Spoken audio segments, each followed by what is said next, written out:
Deep in the twilight-cloaked forest, Leon led the way, holding aloft a glowing spirit lamp.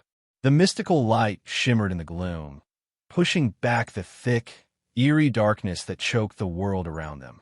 Trees, stone, and soil returned to their natural colors within its radius, but behind them, shadows crept in once more. As soon as they moved forward, the graying mist swallowed their path like a serpent swallowing its tail. Now, Leon understood what the voice in his head meant by time-space confusion. The spirit lamp didn't simply guide them, it corrected them. Each time they drifted off course, the light would flicker, dim, or distort. Leon had to stop, adjust, probe different directions until it pulsed bright again, sometimes leading them left, right, or even backward. This wasn't a normal forest. This was a maze without logic, a world where direction twisted like molten glass. And the only certainty was the spirit lamp's glow. Time and space bled together here, as though the land itself was fractured. No wonder people said, no one ever escaped the cursed land. At one point, the lamp's light began to waver uncontrollably. That was their signal to halt. Rash movement only meant getting lost deeper. When the lamp steadied again, Leon pressed forward. His sword hacked through thickets and thorns as detours, while safer, often led nowhere. Instead, they climbed over jagged rocks and pushed through underbrush, keeping their direction aligned with the light. They ran into a few threats along the way, wild beasts and reanimated corpses, but nothing they couldn't manage. Leon, Azarian, and Lokak fought together with practiced coordination. The knight's sword in Leon's hands cut through the shambling undead like rotten fruit. But time passed strangely here. Whether hours or days had gone by, none of them could tell. Suddenly, a cry pierced the silence ahead, loud, painful, mournful. What was that? Leon murmured, halting mid-step. Azarian and Lokak moved in behind him, tense and alert. The sound was strange, part eagle's screech, part lion's roar.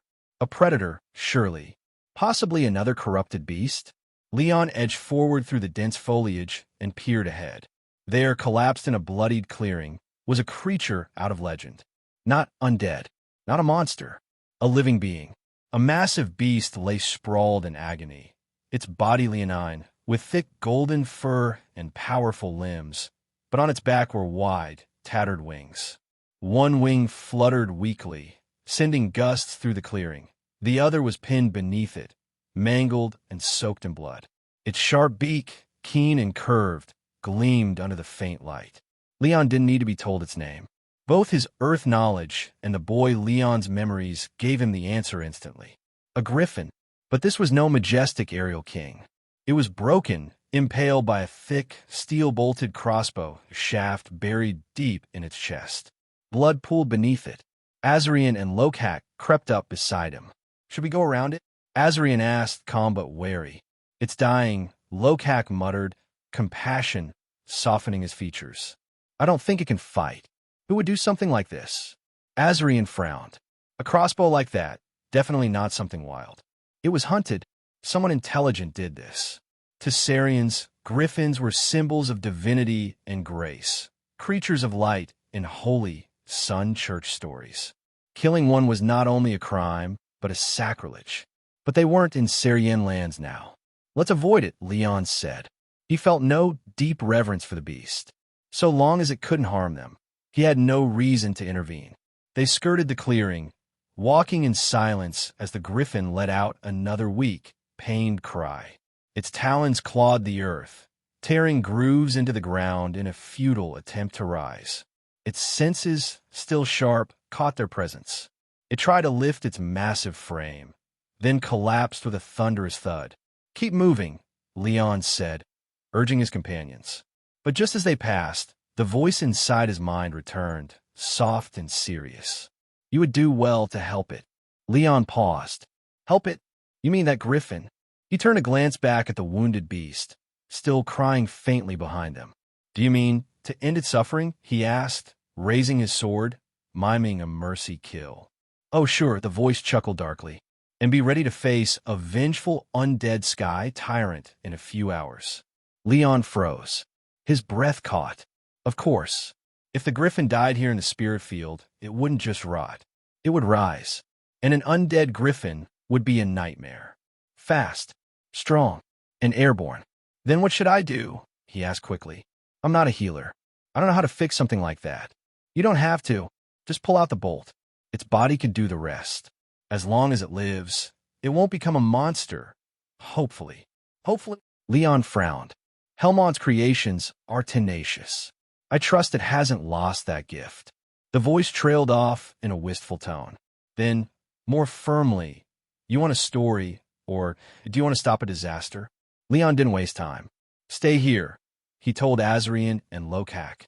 I'll handle this. The two nodded without question. Whatever Leon was doing, they trusted him. Leon approached the griffin slowly, heart pounding. The beast turned its head, locking eyes with him. Its gaze was not mindless. It was sharp, intelligent, and full of pain. He stepped around carefully, noting the massive talons that could gut him in an instant. The bolt in its side was thick, likely fired by a siege-grade weapon meant to kill monsters. How was it even alive?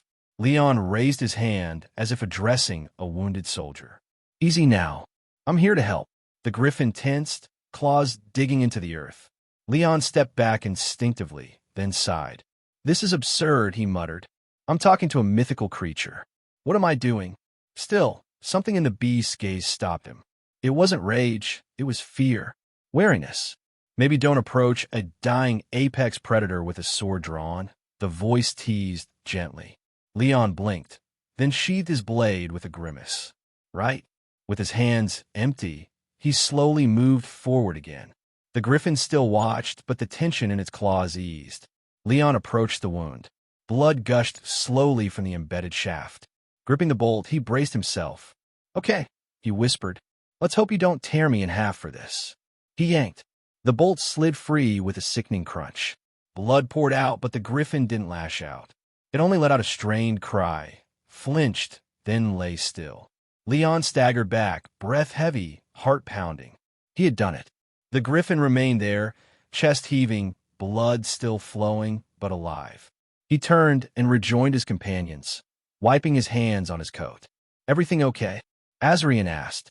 For now, Leon said quietly, casting one last glance at the majestic beast bleeding behind them.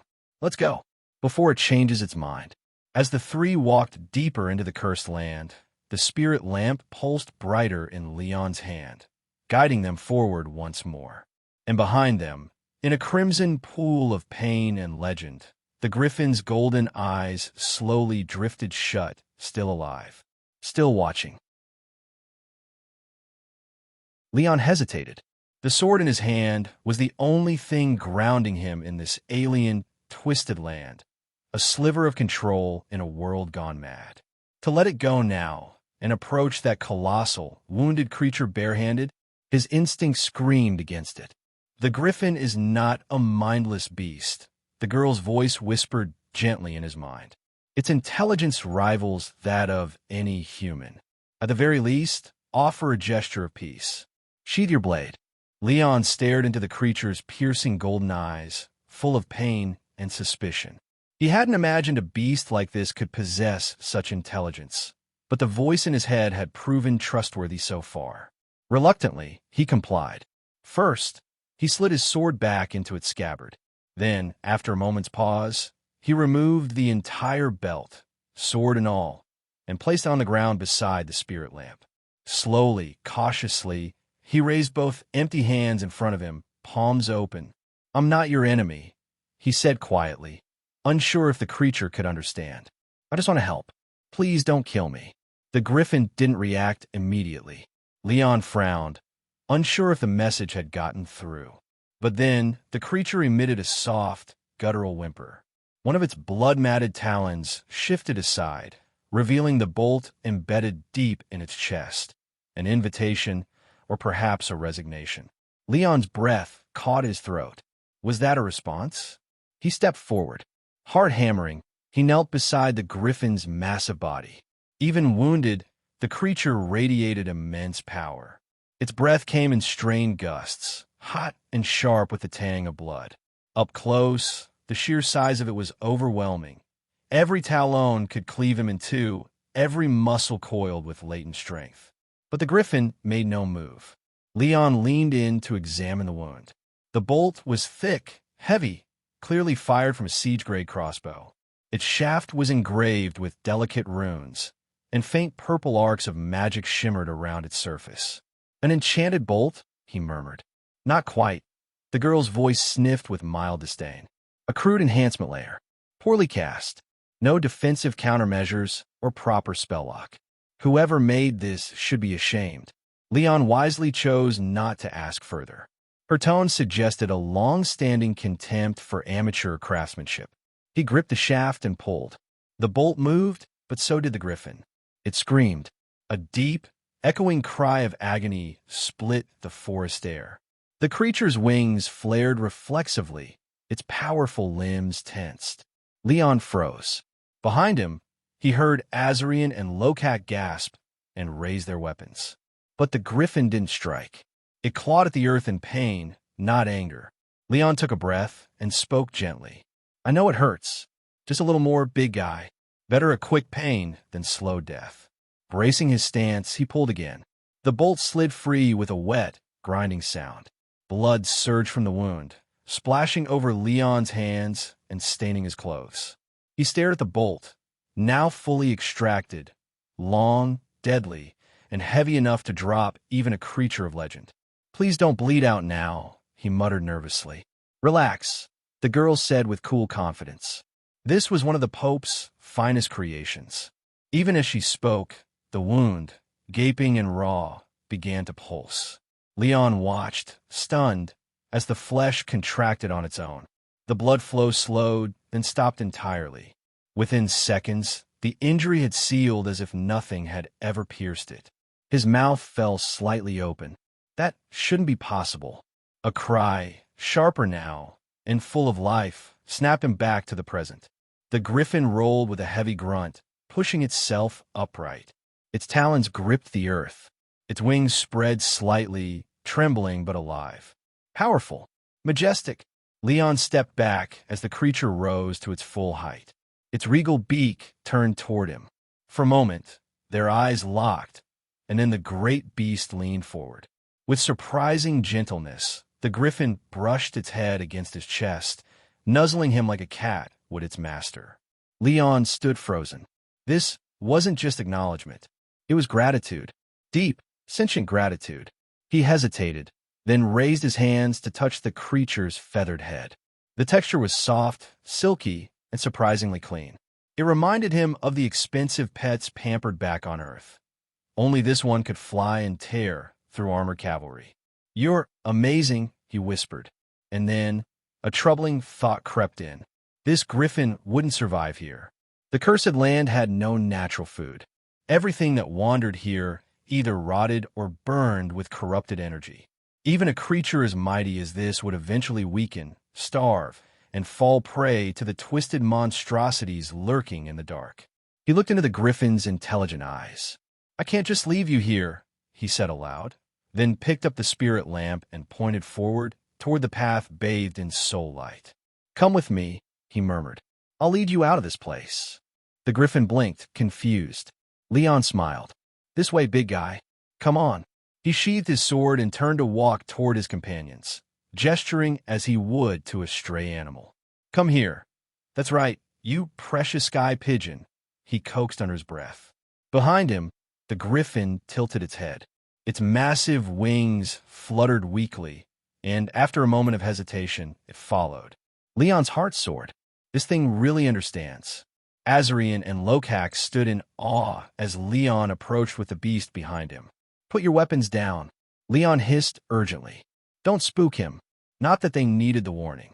Both Sarians looked as though they'd just witnessed a divine miracle. Griffins were sacred in their culture, symbols of light, loyalty, and protection. To walk alongside one, it was something out of myth. Leon turned to check the griffin's pace. Though still weak, the beast kept up effortlessly, its steps surprisingly measured. It walked not like a predator, but like a guardian. Raising the spirit lamp high, Leon resumed the journey with the king of beasts at his back. And for the first time since entering the cursed land, they walked without fear. Hey, welcome to Firescale Audiobooks. If you enjoy our audiobooks, please consider subscribing to the channel. Also, feel free to share your review in the comments section below. Since the griffin had joined the party, finding their way became much easier. When they encountered wandering living corpses, Leon and his companions didn't even need to lift a finger. The griffin behind them easily tore the wolves, bears, tigers, and leopards of the forest into shreds. Though the griffin was seriously injured, as a colossal beast at the top of the food chain, its massive size alone was enough to crush any ordinary wild beast. Leon even felt that if this giant's wounds healed, they could match the damned horror mountain bear they had encountered earlier. After all, the griffin could fly, constantly diving and fighting from an advantageous dimension, making it difficult for even that gigantic bear to cope. A battle between the sovereign of the skies and the king of the forest. If this had been his past life, Leon could imagine how fiercely netizens would argue over such a spectacle of a beastly fight. Once again, the griffin casually shredded an attacking corpse wolf with a swat of its claw, sniffed it tentatively, and then, disappointed, shook its head, losing interest in the remains of the undead. Leon watched and couldn't help but laugh. Previously, they hadn't managed to stop the griffin from accidentally swallowing a living corpse beast, which promptly caused it to vomit for a long while. Now, it had finally learned its lesson. Continuing on with the griffin, the trio's journey became smoother. Leon gradually noticed that the light from the spirit lamp he held seemed to stabilize. They seldom needed to alter their route anymore. Are we on the right path? He wondered inwardly. Yes, we should already be near the edge of the spirit-like field. The young girl's voice reiterated, Once out, as a spiritual body, I won't be able to converse with you as easily as now. Don't forget the promise we made. Of course, I won't go back on my word, Leon assured her inwardly. But, Holy Land City is now occupied by the Canadar people, and it's hard for me to return soon. However, I swear, as soon as there's a chance, I will fulfill our agreement, Leon said, recalling the task the young girl's voice had mentioned earlier. She actually wanted to visit the resting place of a laurel sarcophagus. Through the original owner's memories, Leon clearly knew of a laurel. She was one of the only two beings worshipped by the Holy Sun Church. Azarian and Lokak prayed to her so often that Leon's ears could almost form calluses. The Holy Sun Church, also known as the Holy Soul Church, adhered to the doctrine that the Holy Sun, Mozilla Soul, was the one true God, and the prophet Alaral was the only spokesperson for the Holy Sun on Earth in history. Finding the location where the Holy Prophet's sarcophagus was enshrined wasn't difficult. Every Syrian knew that the prophet rested in the underground tomb of the Rolaner Great Temple. However, as a commoner, even in the peaceful past before the war erupted, it was almost impossible for Leon to enter. Ordinary believers did not possess the qualifications to visit the temple's tomb. Only high-ranking clergy and devout believers of noble statuses could embark on a pilgrimage there. Of course, the situation now was even more troublesome. Rolaner City had already fallen, and the Canadar army had occupied the holy land of the Holy Sun Church, making it near impossible for Leon to approach the temple safely through enemy lines, even if he had the chance to return. However, compared to the life-saving help she had offered multiple times, this difficulty was not enough to make Leon forsake his promise. There are always more solutions than difficulties. He would just wait for an opportunity and take it one step at a time. Right? You said that once we get out, we won't be able to communicate like this anymore. Leon confirmed again. Of course, being able to talk with you so easily now is thanks to the influence of this spirit-like field.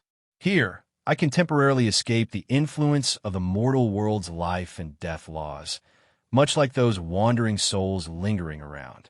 But once back in reality, I must constantly ensure my soul isn't dragged into the Dead Sea, leaving me no spare energy to communicate with you. Unless what? Leon hurriedly asked.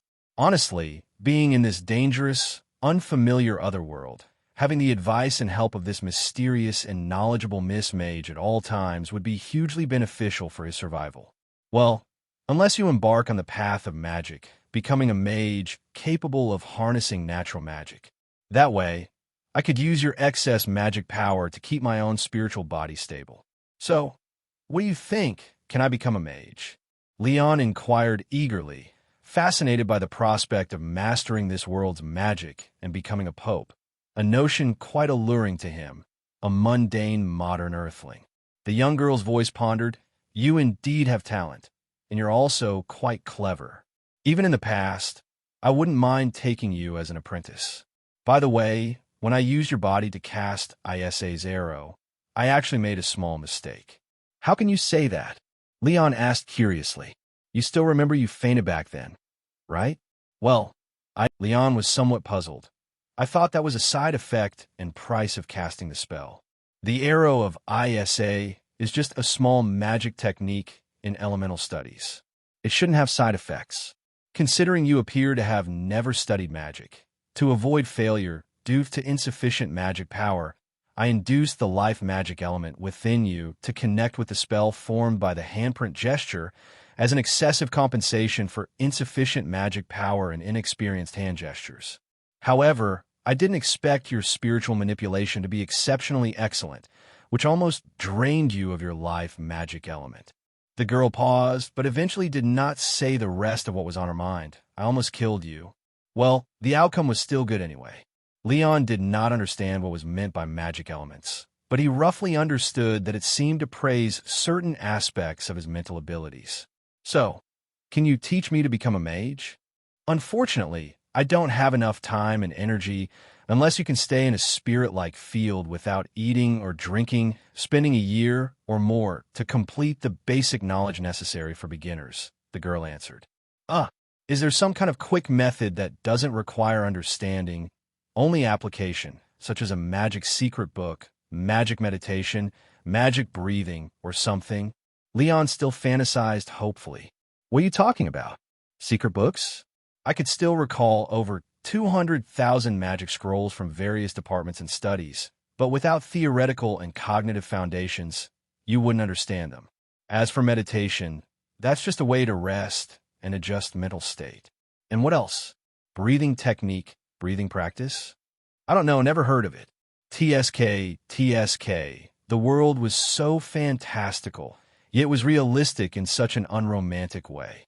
Leon sighed, realizing that perhaps in this world, there was no such romantic adventure as stumbling upon a divine skill secret manual that could transform someone completely. Don't be disheartened. Although I cannot teach you aloud in the outside world, it doesn't mean you have no chance to learn the path of magic. You mean, have you forgotten the crossbow arrow etched with control spells hanging on your waist? It's not like there will be no mages after I die. Go out and try to find other spellcasters. With your talent, unless the other mages are blind, they wouldn't refuse such a promising individual like you. So, I'm quite sought after. Okay, I get it, Leon said, feeling a bit embarrassed by the praise. Wait, hold on. You're dead. You've already passed away? He suddenly realized something significant the other had mentioned. If I were still alive, why would I be squeezed into the same body as you? The girl said irritably. Besides, you're already dead too. Why make a big fuss about it? Leon opened his mouth, which might not necessarily be true since he really couldn't remember what happened before he crossed over. But he didn't argue. After all, it made no difference, being here and having died once. As he walked, he suddenly thought, I've been busy escaping from my life, and I might be going out soon. I almost forgot to ask, Miss Mage, how should I address you? Do you mind if I ask your name? It doesn't matter, just call me Lola. The girl who called herself Lola suddenly asked back, What about you? Don't tell me your name is Leon. That's the name of the deceased boy. Not yours, right? Believe it or not, it actually sounds quite similar when pronounced in Syrian. Leon answered truthfully, My name is Leon. All right, I'll tentatively believe you. Lola's voice was noncommittal. The autumn wind swept through the dense forest, the rustling sound echoing throughout the land. Standing on a towering cliff, 3 young men looked at the long-missed blue skies and white clouds, feeling relieved. The peaceful afternoon sun shone on them, making them feel as if they were from another era, as if the experiences they had just gone through were merely a hallucinogenic nightmare. But the giant griffin next to Leon reminded everyone that it was all reality, just like the vast mortal world before them. Leon looked down there. The sharp-eyed Lokak pointed towards the mountain foot. Following his direction, they saw smoke from cooking fires slowly rising from the cliffs below, a small village. The clear cry of an eagle echoed through the mountain forest as the griffin, after a hearty roar, lowered its head and gently touched the human in front of it with its beak. Leon, puzzled, looked at it and felt a complex set of emotions in the creature's gaze. "What is this?" he asked instinctively. Of course, the beast, unable to speak the human language, naturally didn't answer, but the griffin still showed its intentions through action. Its massive body slowly turned, taking a few heavy steps towards the other side of the forest, then looked back and chirped softly as if to say a final farewell, before flicking its tail and walking steadily into the distance. Leon stared blankly at the retreating figure of the beast, feeling a sense of loss. Is it leaving already? Logically, wasn't it supposed to become his mount and companion from now on, with him embarking on the pinnacle of life as a griffin knight? During his journey, Leon even preemptively fantasized about the griffin's name, Deathclaw. Unfortunately, Deathclaw chose to return to the mountain forest. Leon shook his head, somewhat regretfully putting aside his unrealistic fantasies. Even if it truly wanted to accompany him, he couldn't afford to keep such a large beast on his destitute and nomadic path. Who knows how much it needed to eat? Without substantial financial and material resources to provide for such a top-of-the-food-chain legendary creature, the wild was still its paradise of freedom. He turned to look at Azarian and Lokak, then looked down at himself. After their arduous journey, the three of them looked only marginally better than wild men, disheveled and dirty-faced. Apart from Lokak, who wore tattered chain armor, the others had lost their clothes on the run. Both were bare-chested, with only ragged hemp trousers full of holes, looking like beggar's attire. Azarian, because of an injured foot, wore the boots of a mercenary, while Leon and Lokak didn't even have straw sandals. Fortunately, both had tough soles and were used to going barefoot. They need to return to civilization soon. At this rate, they become wild men. Leon fell for the coins in his belt pouch, relieved that the dozen or so silver coins he'd tightly packed and taken from a mercenary hadn't vanished during their escape.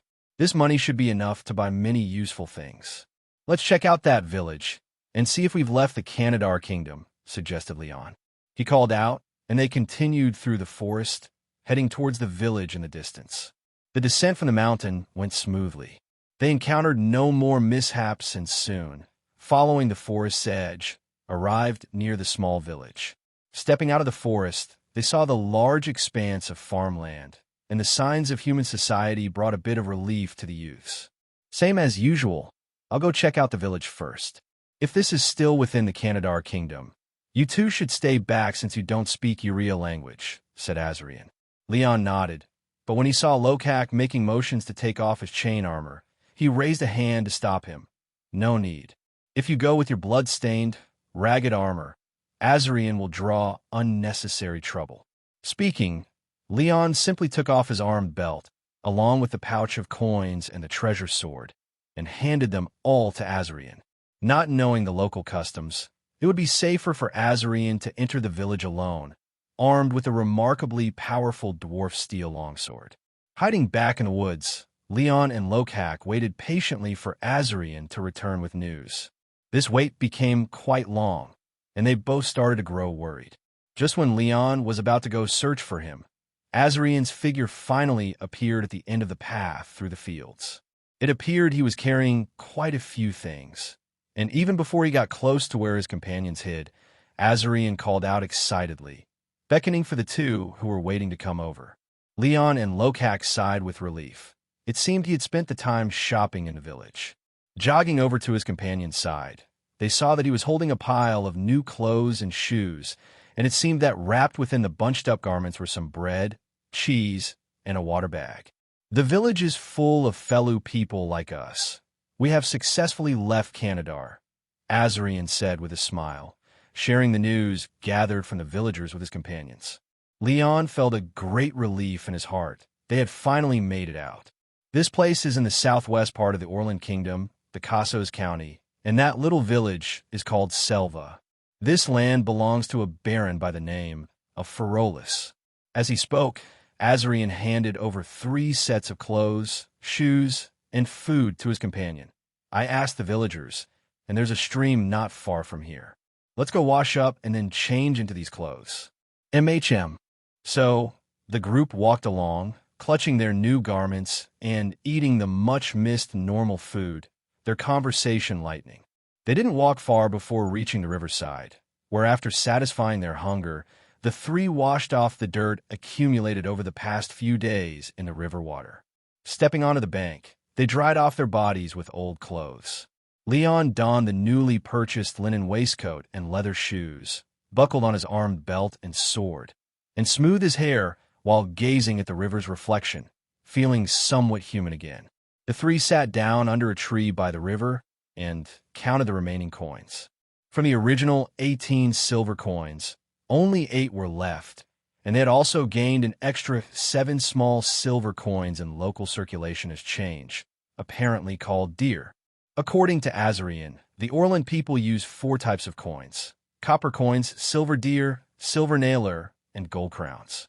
The value of these currencies increased in increments of 10, and it seemed that the coins from Canadar were valued lower here in Orland, with the villagers willing to trade them for only 80% of their local value. So, just buying 3 sets of clothing, shoes, and belts cost them 9 Canadar silver coins, which is the local equivalent of 7 nailer and 2 deer.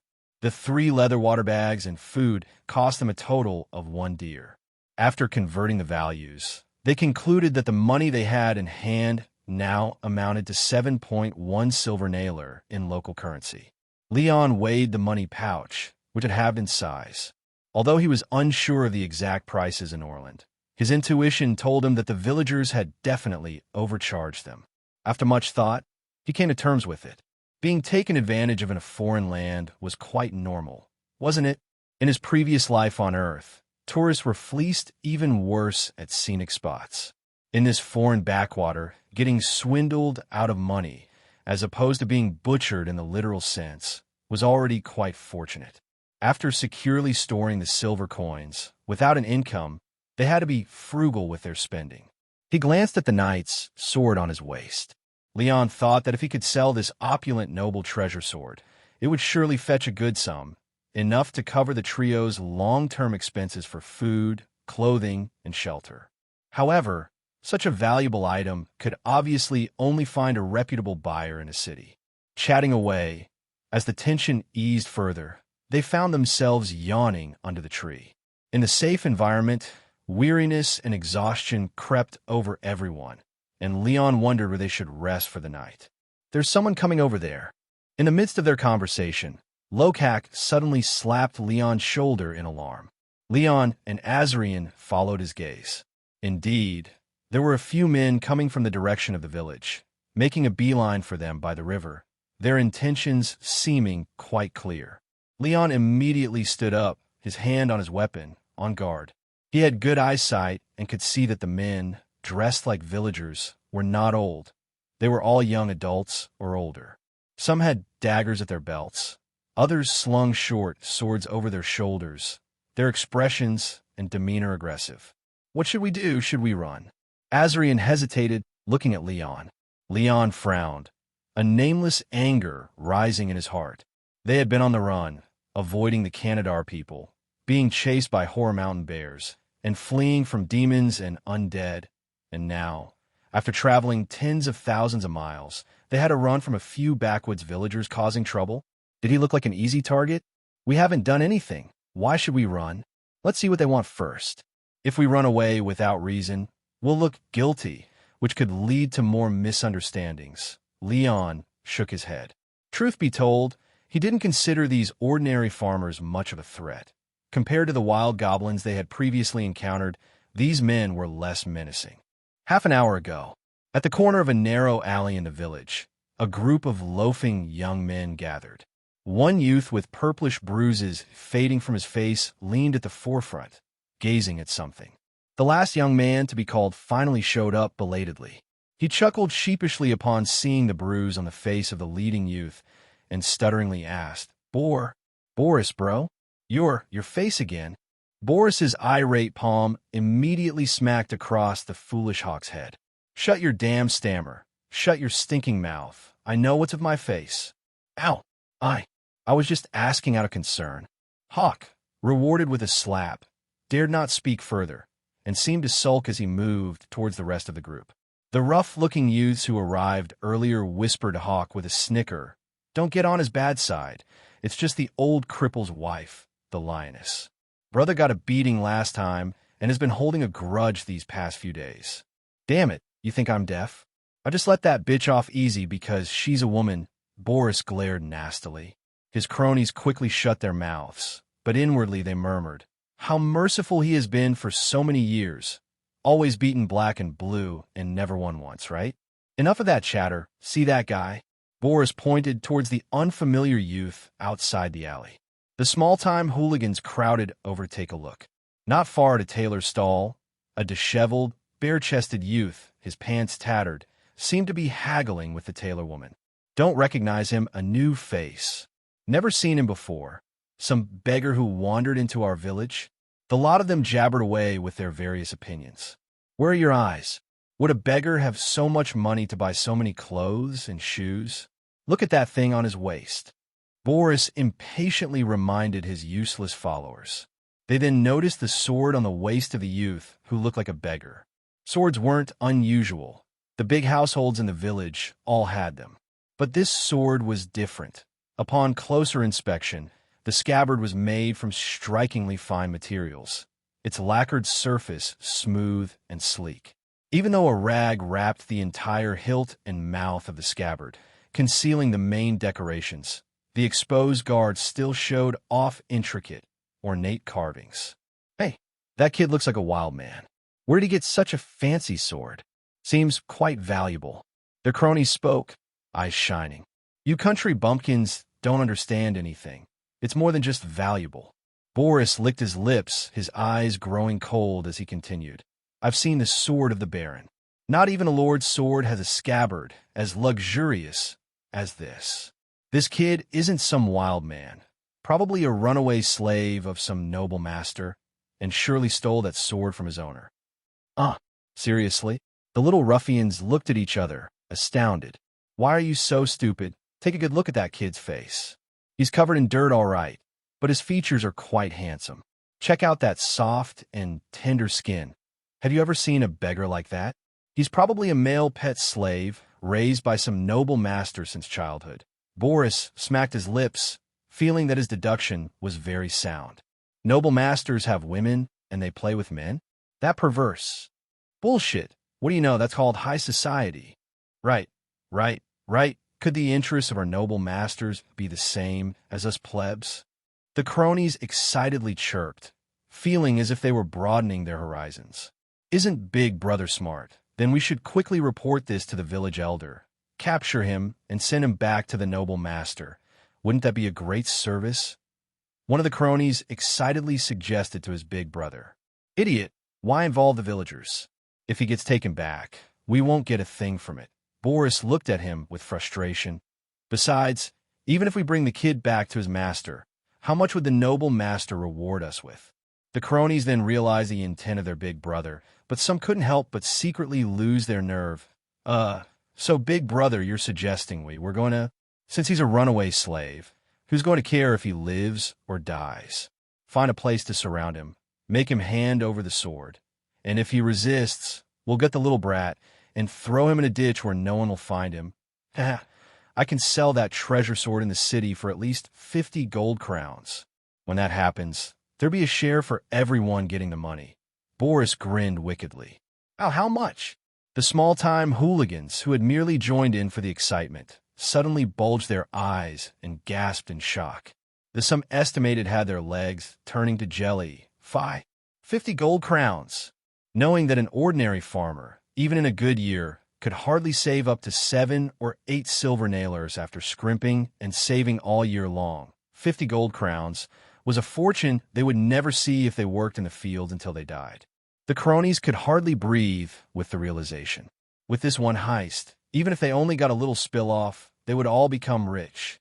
Look at you all, without a shred of ambition. Watching his excited underlings, Boris secretly reveled. He had not made an empty boast. Out of curiosity, he had asked the village's old crippled blacksmith what the Lord's sword was worth, and the answer had truly been staggering. And the sword on the youth's waist, even just by looking at the scabbard, was sure to be prettier than the Baron's, and if the blade inside was intact, it was probably worth far more than 50 gold crowns. He had intentionally understated it. Got everything with you? Boris scanned the crowd. Don't worry, bro, we've got all. A few small-time hoods patted the daggers and knives at their waists, originally thinking they were just for show during a fight, but it turned out they really needed them. Remember, once I lure him into the woods, you guys don't talk, just follow my commands. Boris ordered viciously, and suddenly, when he saw that Hawk's waist and hands were empty, he flew into a rage. Are you fucking here for a picnic? Where's your dagger? I thought it was just a fight. Hawk explained with a pained expression, shaking all over. Forget it. You're useless anyway. Boris spat on the ground. Bro, that guy's gone.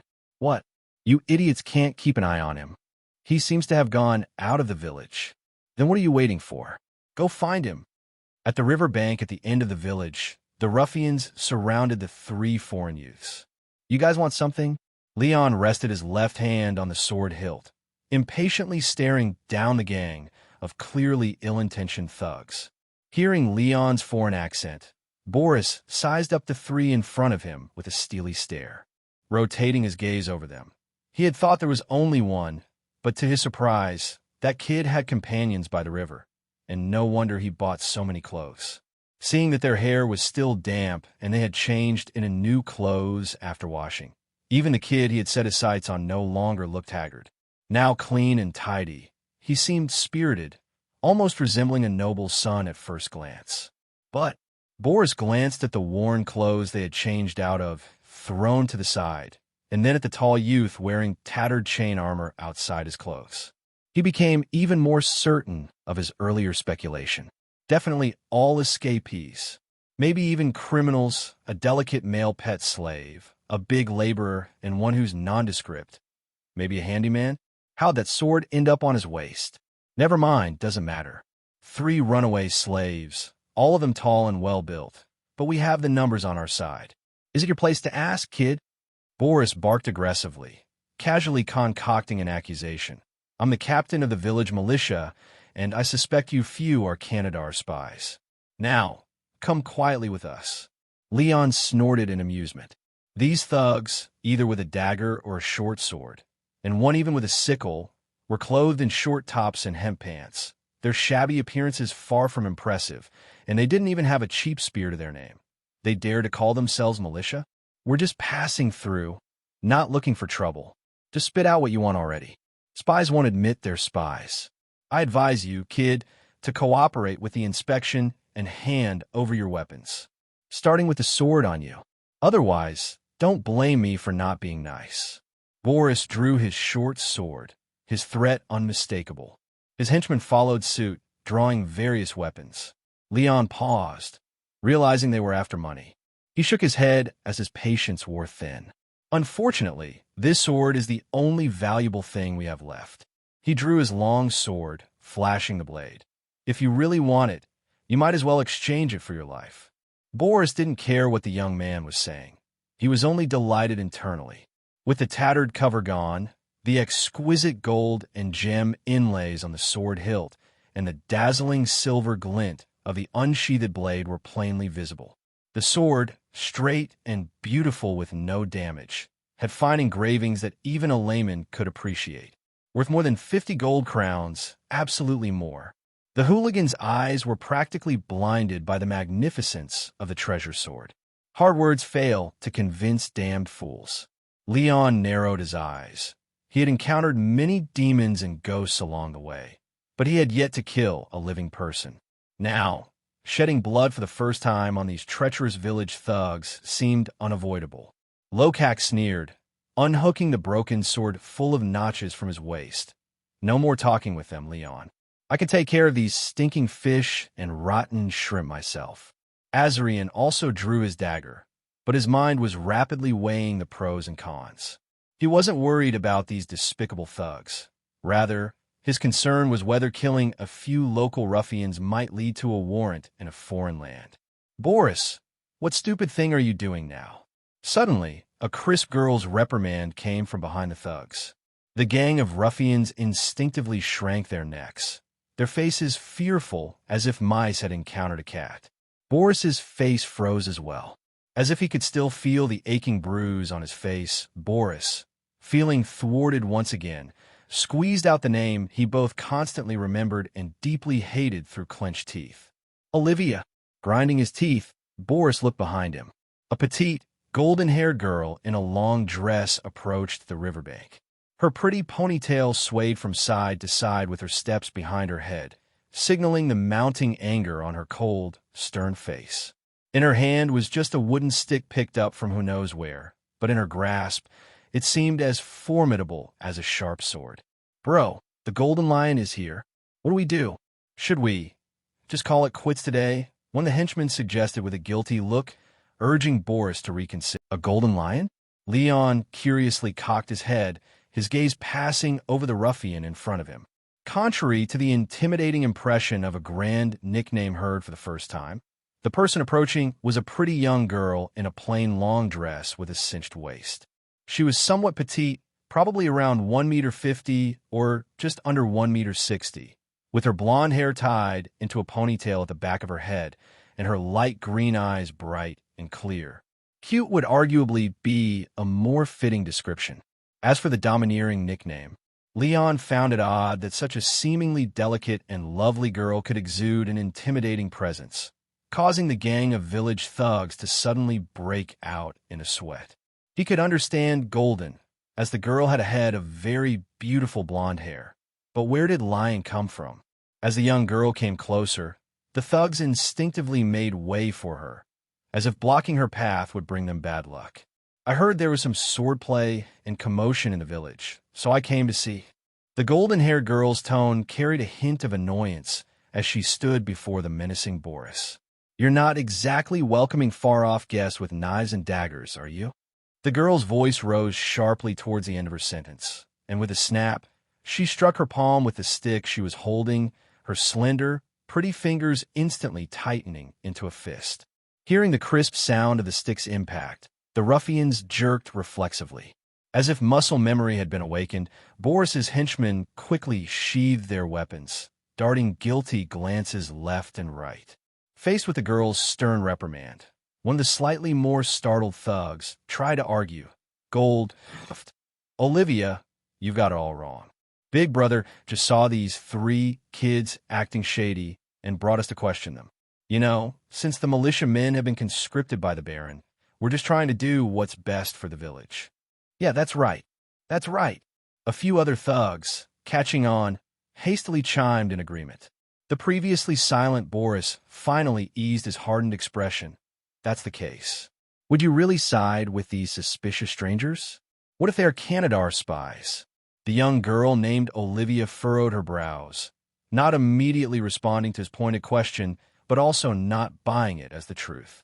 After all, she knew too well the scoundrel's nature. The young girl reined in her anger and turned to the 3 unfamiliar young men who were surrounded by the thugs beside the river. So sorry for the embarrassment, strangers from afar. If you don't mind my intrusion, may I ask where you come from? You certainly don't seem like local merchants, Olivia said with an apologetic look and a gentle smile. After all, Selva is just a remote little village. We rarely see outside travelers here. It looked like a fight wouldn't break out anytime soon. Except for Boris, who was still clutching his short sword, Leon saw the other thugs obediently put away their weapons, so he also sheathed his long sword. He gave a subtle hand signal to Azarian and Lokak at his side, indicating his companions should drop their hostility. The girl in front seemed very effective with her words and appeared to be a reasonable person. Listening to her polite manner of speaking, Leon might have mistook her for a well-bred noble lady, had she not been wearing such plain farmer's clothes. "We're certainly not any spies, miss. We're just passing through this place to avoid the war," Leon explained succinctly. "My companion just bought some clothes and food in the village. Beyond that, we haven't even entered the village proper, and there's been no sneaking around. Surely bathing in the river isn't against local customs." "Avoiding war? Listening to your accent, you aren't Orland people, are you?" Olivia blinked, curiously asking. We are Syrian people." Leon nodded. Relations between the Northern Kingdom and Syrian were good, so there was nothing to hide. "Syrian Kingdom? That's quite far from here." The girl seemed startled, suddenly intrigued. "But isn't the road to the east blocked? How did you manage to get around Colonia Kingdom?" "We didn't come from the east." Leon, unsure of where Colonia Kingdom was and not wanting to weave lies that could cause trouble, pointed towards the distant southern forest and confessed, "The Canadar people launched a war. We were captured and ended up in enemy territory, only escaping through that great forest to get here." Olivia, upon hearing this, became even more surprised. She looked in the direction Leon pointed, her lips parting, as if hearing something unbelievable. You're caught in a lie, kid. You really dare to spout nonsense." A thug suddenly interjected with a snicker. Boris also grew smug. "You heard him, Olivia. The kid says they've crossed the nightmare forest." Boris felt his hunch was more likely, concluding that these three must be runaway slaves from beyond the Grey Pine Valley domain. They claimed to be Syrian people, which was very elaborately fabricated. Leon watched their reactions and frowned, sensing that telling the truth seemed to raise even more suspicion. Certainly, the forest concealed the cursed land, and the natives certainly had their share of folk tales about its mysterious and eerie dangers. Without Miss Laura's assistance, I wouldn't have had a chance to make it out of the spirit-like field alive, even with 10 lives, let alone other ordinary people crossing that perilous forest. But in haste, I couldn't fabricate a more plausible false origin based on the geography of a foreign land. One line necessitates many more to cover it. Speak too much, and you're bound to slip, but if not the truth, then what? No matter what you think, this is the truth. We really crossed the forest from Maymere County of the Canadar people to get here. As he spoke, Leon took a Canadar silver coin from his pouch and showed it to the golden-haired girl in front of him. "I have no more proof. The only thing that could, perhaps, substantiate my experience are these few Canadar coins. Believe it or not, Miss Olivia, holding Canadar people's money, and you say you're not their spy?" Boris crowed triumphantly. He didn't care about the truth. So long as he could pin a crime onto the other party and seize that treasure sword, that was all that mattered. "I'm sorry, your experience is quite incredible.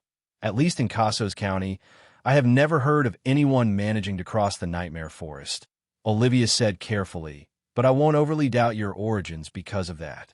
Tell me, how long do you plan to stay and sell the village?" "Hey, you're not really buying this kid's gibberish, are you?" Boris was furious. Olivia ignored him, simply waiting quietly for a response from the foreign boy in front of her. Leon also ignored the shouting local ruffian, pointing to the tattered pants he had just changed out of. "We've just emerged from the woods, tired and hungry, wounded, and even bought these clothes in your village. Right now, all we're looking for is a place to shelter from the wind and rain to rest our feet. Of course, if outsiders are truly unwelcome here, we promise to leave immediately after a brief rest and look elsewhere." He shrugged. While he was not afraid of the village thugs stirring up trouble, Leon, having calmed down after his bout of anger, did not want to cause a scene. If they alerted the local lord and the military took them for spies of enemy nations, that would be bad luck indeed. Enough. Unable to bear being ignored by both, Boris, infuriated, interrupted the conversation between Olivia and the other party. He raised his short sword, pointing at the youth with a sword. "I'm sick of your endless lies. Either hand over the sword and get lost, or I'll take you in and deliver you to the Lord. Choose." Leon glanced at Boris without a word, feeling that arguing with such a creature was a waste of breath. Suddenly realizing the elaborate sword at the boy's waist, Olivia's tone grew cold as she looked again at Boris. I see. The girl warned for the last time. Put the sword down. What do you mean? Boris gripped the hilt tightly, laughing with rage. Are you going to protect these suspicious spies from outside the village? More than this absurd accusation is your coveting of their treasure sword. Olivia pointed out his twisted thoughts with an indifferent expression. The surrounding ruffians nervously stepped back, afraid to be caught in the impending conflict. Boris suddenly aimed his short sword at the girl before him, screaming with false bravado, "You fucking whore, don't think I won't dare to kill you." Before he could finish, suddenly, the whoosh of a stick slicing through the air rang out. The head of the stick lashed out at incredible speed against Boris's right hand. The solid thud was so shocking that it made Leon at the side tremble. The excruciating pain in his fingers made Boris burst into tears and screams, and the short sword immediately flew from his grasp. With a cold look, Olivia said to him, "Considering your wounds from last time haven't fully healed, I'll refrain from adding more color to your face this time. Pick up your sword and get out." After she spoke, her gaze swept over Boris's entourage. Her voice wasn't loud, but the chill in it was like a cold gust of wind. These youths who seemed far older than the girl didn't dare to be negligent and quickly shrank away in dispersal. Before long, the riverside quieted down again. Watching Boris's humiliating retreat, clutching his hand, Leon finally understood why the girl before him had earned such a nickname. Her fury in front of these village ruffians was truly like a majestic little lion. But Leon didn't dare to underestimate the girl before him.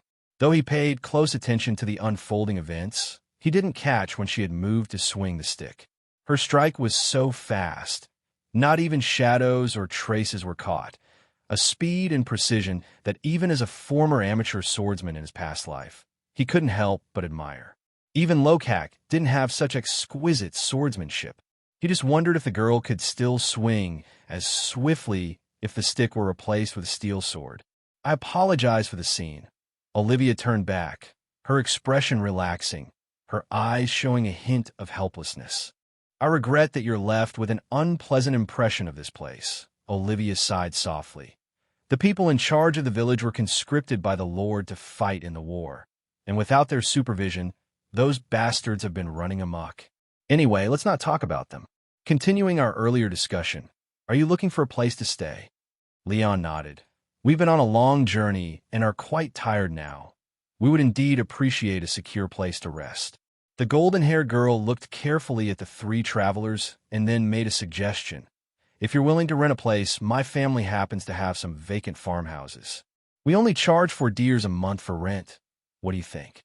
If you stay near my home, those rascals wouldn't dare trouble you again." Leon paused, turned to look at his companions, and saw that Lokak and Azarian wore expressions of puzzlement as well. Was this girl offering help to strangers she just met out of sheer kindness, or could it be a trap? Olivia seemed to misunderstand their hesitation and quickly waved her hands. "Do you think it's too expensive? The rent is negotiable. If you really have trouble paying, I can talk to my father. $3 a month would also be fine." "It's not that, Miss Olivia," Leon said with curiosity. "I just don't understand why you would offer to help.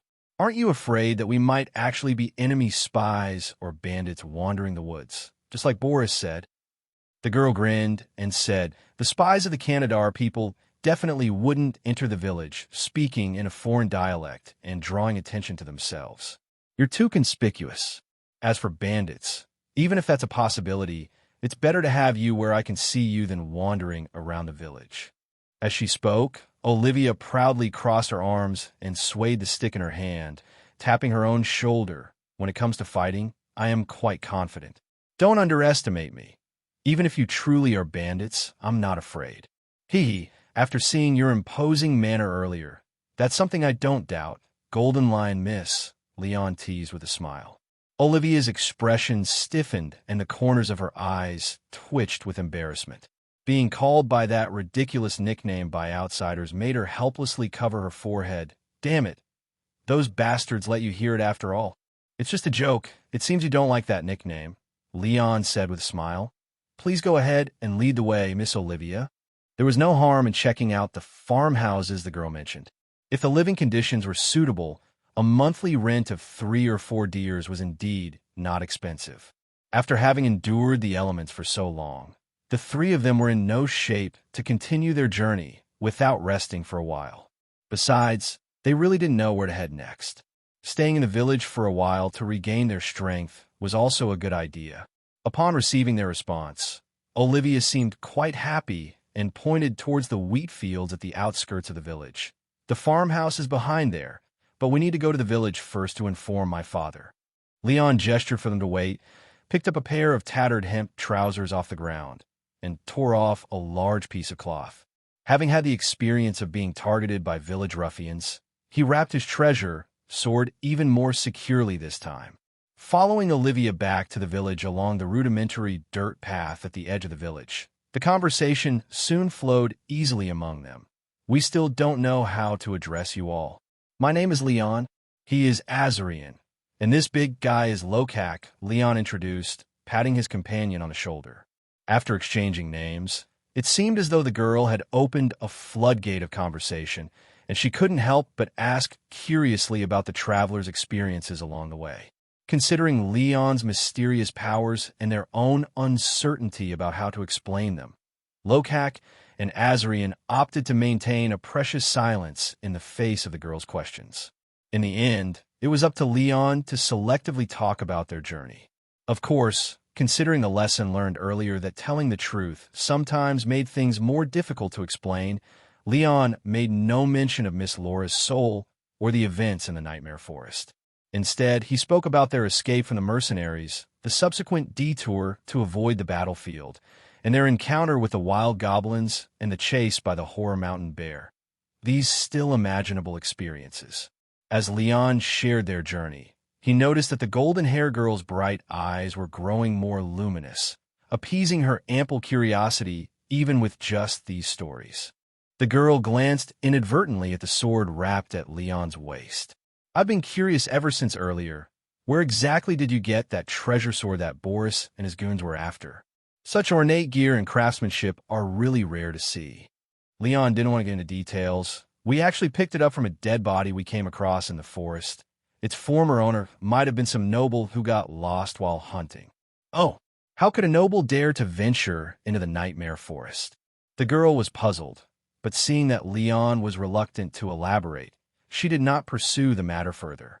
The group passed through the crisscrossed and messy farmhouses in the village and arrived at the alley entrance on the eastern side.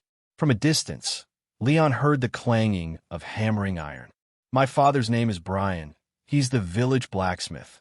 Olivia led the 3 into the blacksmith shop at the entrance of the alley. Inside the hut, a young apprentice, sweating profusely, rhythmically hammered away at the red-hot iron bar on the anvil. Beside him, an elderly bearded uncle quietly observed the apprentice's motions.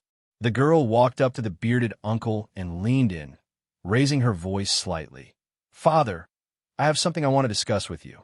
Startled by Olivia's voice, the apprentice, who had been focused on forging, suddenly panicked and hammered the wrong spot. The old blacksmith Brian frowned and sternly scolded the apprentice. Stay focused. After finishing, he relaxed his expression, turned his head back, and ruffled his daughter's hair. Seeing the stick in her hand, Brian's expression softened and turned helpless. Did you go teach those rascals a lesson again? No, I promise. This time I just scared them a bit. Olivia sulkily set the stick aside.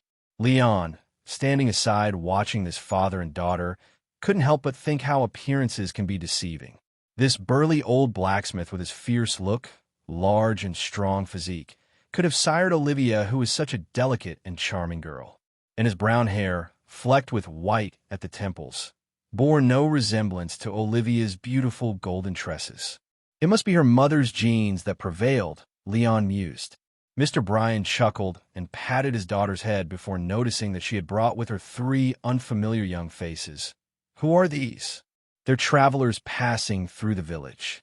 Olivia explained to her father. Hawk just came to find me quietly, saying Boris had rounded up people again.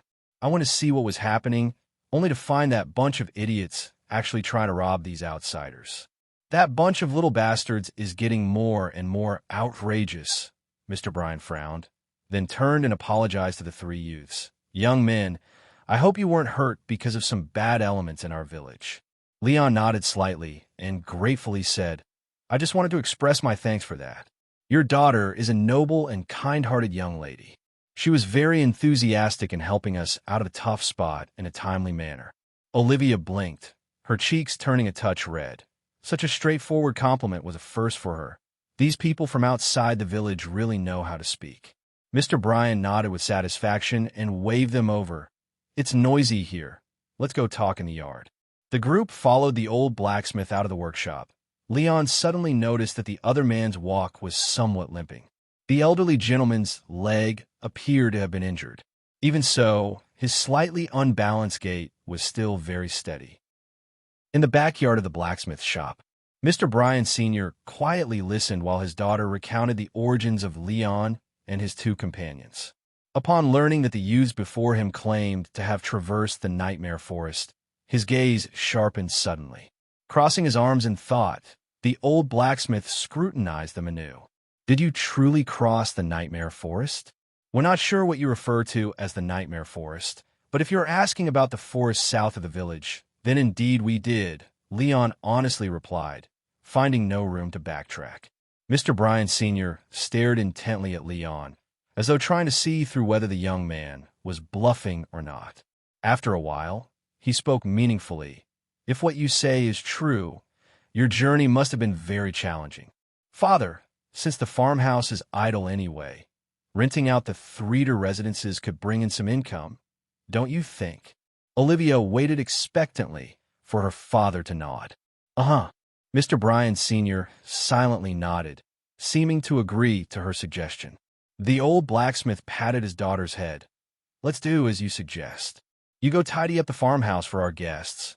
I have something I'd like to discuss in detail with these young men from afar. Question mark. Olivia looked up, puzzled. What could there possibly be to tidy up in that vacant farmhouse? Mr. Bryan Sr. briefly dismissed his daughter with a hint of puzzlement on her face. When he turned back to the three young men, his expression had turned stern, and his tone had shifted noticeably. Excuse my rudeness, young men from afar, but I retract my earlier words.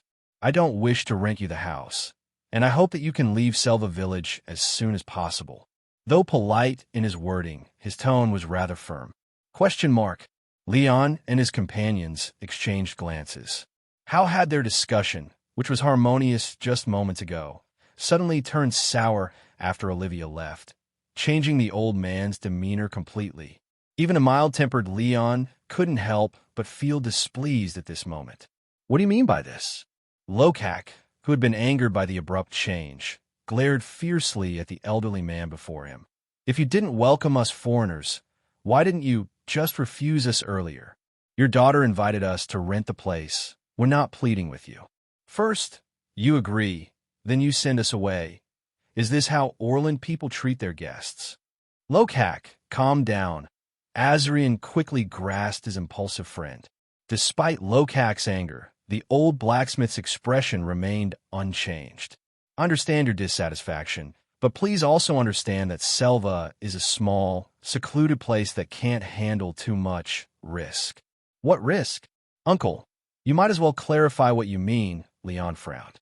It wasn't that he absolutely had to stay in this village, but the sudden excuse to send Olivia away and the abrupt change of attitude, without an explanation, was indeed annoying. Mr. Bryan Sr. narrowed his eyes. All right, let's be clear. If you really didn't concoct lies to deceive my naive daughter, then don't you know what it means to live after crossing the nightmare forest? Or has the tale about the cursed land vanished in the Syrian kingdom? Orland Kingdom also had similar tales of a cursed land? Leon raised an eyebrow. He seemed to understand the old man's worries now. So, you believe our experience. You know what's in that forest? The matter's unrelated to belief. I do not know what kind of terrifying things exist in the cursed land, but even the Lord's army entering the nightmare forest never returned. Your experience. The old blacksmith looked towards the direction where Olivia left, muttering, Selva is just a fragile little village. unable to bear visitors like you full of ill omens and secrets, whether it's an old man's plea. Please leave here quickly. If you really don't know where to go, Mr. Bryan Sr. glanced at the weapons by the young men's sides and offered a suggestion. Head northwest from the main road at the entrance of the village, and within a day's journey, you should reach a nearby town. You people are strong and seem to have blood on your hands. In these current times, it should not be hard to make a living off the Lord's land. Is this the final ultimatum to drive us away? Leon asked calmly. Haha, that's too harsh. I'm just an old blacksmith from the village, and I don't have the power to forcefully drive away passers-by like you. Mr. Bryan Sr. chuckled dryly and shook his head. This is merely the advice of a rude old man. However, while I don't wish for you to stay here long-term, this little village isn't so intolerant as to not afford travelers a rest if you assure you'll leave within these few days. At the village entrance, Lokak kicked a stone at the roadside with dissatisfaction. Seriously want to punch that old man, acting as if we're eager to stay in this shabby village. If it weren't for that girl's suggestion, we wouldn't have had to endure his cold face. It's normal to encounter some xenophobic locals in a foreign land. Azarian patted his shoulder. Stop complaining. Let's look around, find a suitable camping spot before it gets dark, Leon said, not particularly bothered by the recent events. After all, if they hadn't met Olivia, they were just planning to camp near the village. Now, it was simply a return to their original plan. They had just left the village when a familiar voice called out from behind. Hey, wait a minute. Leon. They all turned around to see Olivia waving from behind, shouting as she hurriedly caught up. What's she doing here again? Hasn't she toyed with us enough? Lokak said, still irritated, mouth twitching. Come on, it is not Olivia who wants us to leave. Azarian couldn't help but laugh at his friend's childishness. Leon turned back and paused, waiting a bit. After all, in a past life, he was almost 30, a salaryman, naturally not as quick to take offense without reason like Lokak. Besides, everyone understood, at least this girl's intentions were purely good. It was just that her father had more to worry about. Olivia quickly caught up with them, her emerald eyes full of regret. Nearly out of breath, she pressed her hands against her skirt, bowed deeply without waiting for Leon to speak, and solemnly apologized to them all. I just came back from the farmhouse and learned my father had suddenly changed his mind. Really, I'm truly very sorry. Leon shrugged indifferently. It's all right. Your father was very prudent. If it were me, I wouldn't dare bring strangers with unknown histories into my home either. Nevertheless, it's my fault for not considering my father's stance before making promises to you all. If you're still angry, feel free to scold me. Olivia lifted her head, her expression full of guilt. Even her beautiful blonde hair seemed to have lost some of its luster. Actually, my father is not usually so rude. He's normally very reasonable and willing to help others. Maybe the recent chaotic times are making him somewhat distrustful and anxious. Lokak scratched his head, finding it hard to see the old man as someone warm-hearted, but given the girl's earnestness, he didn't have the heart to hold onto his grievances too tightly. Leon looked up at the darkening sky, then said, That's that then? We accept your apology. Anything else? It's getting dark, and we need to find a suitable place for camping. Olivia nodded awkwardly. That's exactly why I'm here, to make up for my mistake. Please let me take you to a place. It's not a normal lodging house, but it definitely provides shelter from the wind and rain. Dusk was approaching, and on a small hillside to the north of Selva village, a stone-built windmill mill stood quietly amidst the westering sun's afterglow. The mill at the top lacked wind blades, revealing a large hole in the exposed spire roof, showing that the internal rotary mechanism had long been dismantled. Clearly, this vegetation-covered mill had been abandoned for many years. Olivia used a key to unlock the mill's rusty iron lock, leading Leon and a few others as they pushed the door and entered. This place was abandoned even before I was born, and villagers don't usually come here. Since everything that could be dismantled inside had already been removed, the windmill mill was quite spacious, ample enough for 3 young men to rest comfortably. Stepping onto the wooden spiral staircase against the wall, they climbed together to the 3rd floor, where Olivia pushed open the wooden window, facing south, and turned back to the others. If you find it too stuffy below, sleeping up here might be more breathable. Though the attic roof is broken, as long as it doesn't rain, it's quite comfortable with a breeze at night. How come it sounds like you're speaking from experience? Leon looked at the corner, where some wooden boxes were stacked, which, if laid out flat, could even serve as makeshift beds. Spotting Leon's gaze, Olivia also felt a bit nostalgic. When I was little, I often came here to play with village friends.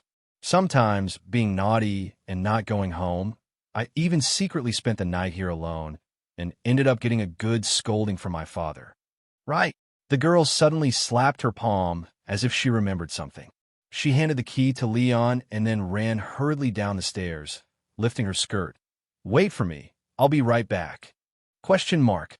Seeing Olivia running down the stairs, Leon pocketed the door key, walked to the window, and watched her hurriedly jog back toward the village, finding it amusing from a distance.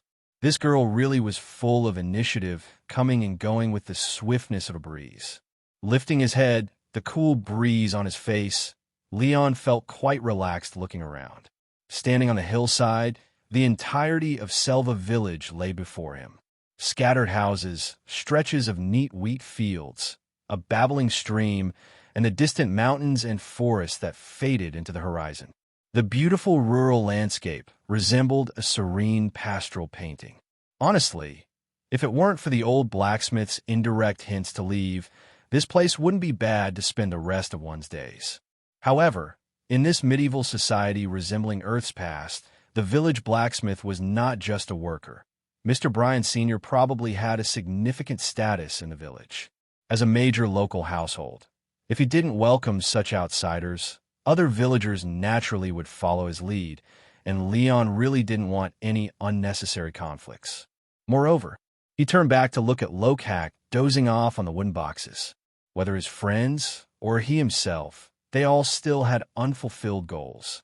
He had promised Miss Lola that, as thanks for several life-saving favors, once the turmoil settled, he would set out on a journey back to Rolander.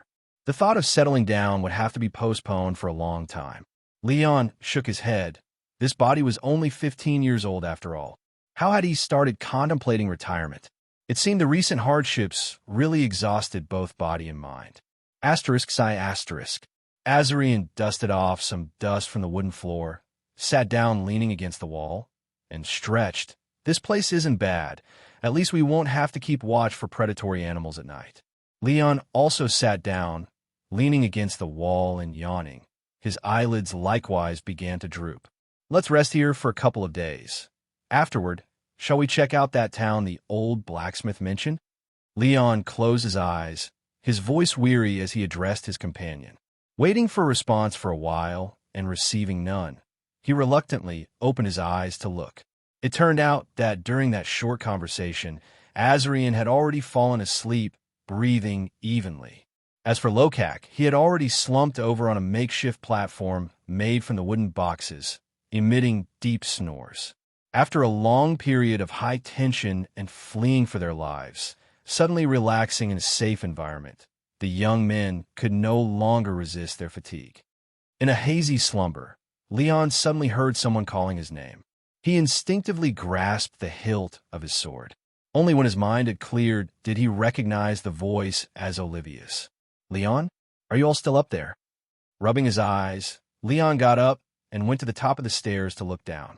He saw the golden-haired girl with a big bundle of blankets and thin quilts in her arms, making her way back and forth. "What's this? I just happen to have quite a few old blankets at home that we're not using. If you don't mind, you can make do with them." As Olivia spoke, she climbed up to the third floor, set down the blankets and quilt, and began to help spread them out. Leon opened his mouth in surprise, but in the end, he swallowed his formalities and simply said thank you. Since she had already brought over the items, it would seem insincere if he declined. Sincerely expressing his gratitude, Leon crouched down to help her smooth the corners of the blanket and cover it with the thin quilt. Next to him, Lokak and Azarian also woke up, rubbing their eyes, and stared in confusion at the makeshift beds Leon and Olivia had prepared, still a bit dazed. The girl stood up, dusted off her dress, and walked to the window, pointing to a 2-story row house in the village. My house is right there. If you encounter any difficulties in the next few days, feel free to come find me for help. Leon sighed. You've already helped so much, it would be embarrassing to bother you further. Olivia's face lit up with a warm smile. Don't be too formal. The stories say that meeting someone when you are away from home means you have found a friend. I also don't want you to leave only remembering the unpleasant experiences in Selva Village. She turned and waved her hand. All right, it's getting late. I won't disturb your rest anymore. I'll head back now. Leon quickly followed her down the stairs and escorted the girl out to the front of the mill. Standing on the hillside, he watched her figure disappear into the village in the afterglow of the setting sun before he sincerely exclaimed, "She really is a good person." Then he recalled the band of second-rate thugs that had tried to rob them during the day. He suddenly had great admiration for the sturdy, old blacksmith. He wondered how he managed to raise such an educated and kind-hearted daughter in this remote and impoverished setting. After locking the door of the mill, he returned to the 3rd floor of the windmill tower. Seeing Leon return, Lokak approached him with a strange expression and elbowed him hard. "Hey, Leon, that girl was so enthusiastic about helping us. Could it be that she has taken a liking to you?" Leon frowned slightly, somewhat amused and annoyed, and pushed his teasing companion away. "Stop talking nonsense. She's just warm-hearted by nature. Besides, what is there in my appearance that she could possibly admire? If you said she liked Azarian because of his pretty face, I might believe you a bit. Hey, I haven't even spoken more than a few words with Miss Olivia. Don't use me as your shield," Azarian said with a laugh. "Enough. Stop gossiping about others behind their backs and hurry up to sleep." Leon, tired of his companion's jokes, lifted the quilt and was the first to lie down on the blanket. After so long, it wasn't the ground and sky as his covering anymore, and the touch of the woolen blanket on his back made him feel undeservedly comfortable.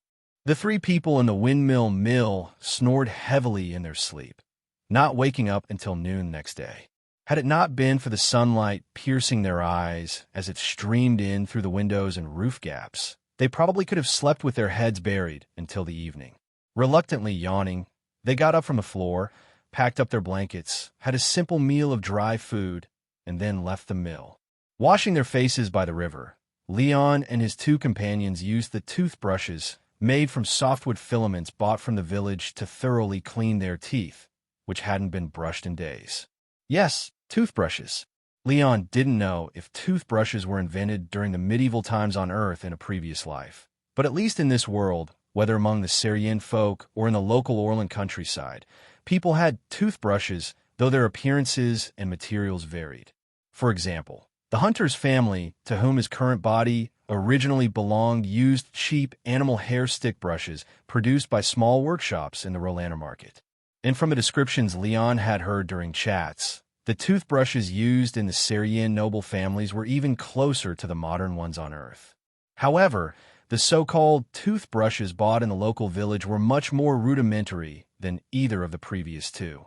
The brush's head that he held was made of bundled softwood filament strips, looking more like a bundle of wooden filaments tied together.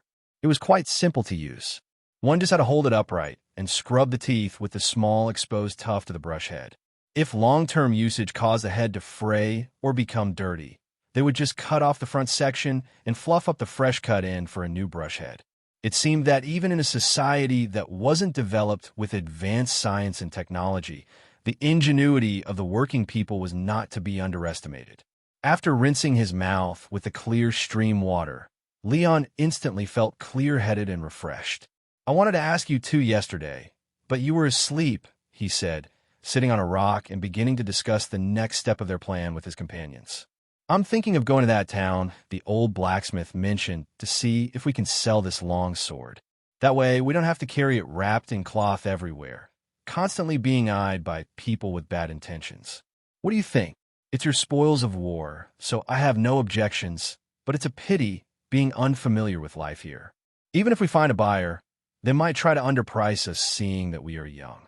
Lokak glanced at the wrapped sword, feeling a twinge of pain at the thought of such a fine and ornate treasure sword potentially being sold at a significant discount. We don't have much of a choice, since we do need the money urgently. On that note, Azrian, you come from a noble family and have seen much of the world. Can you estimate how much this sword might be worth? Leon turned his head and asked. He had the memories of his original body and knew some prices in the Syrian kingdom. In Rolanner City, a decent quality long sword would generally require 3 to 4 Syrian gold coins. But that was the common market price, obviously not a reference for the noble treasure sword. The craftsmanship of the golden ornaments on the hilt of this sword and the value of the gemstone at the balance end were unknowable. After some thought, Azarian offered an approximate price. I can't estimate it accurately, but it should be worth at least 100 gold coins, as dwarf steel is very precious metal. Even with a mental preparation, Leon's heart still raced after hearing the estimate. For both commoners and minor nobles, 100 Syrian gold coins were unquestionably a fortune.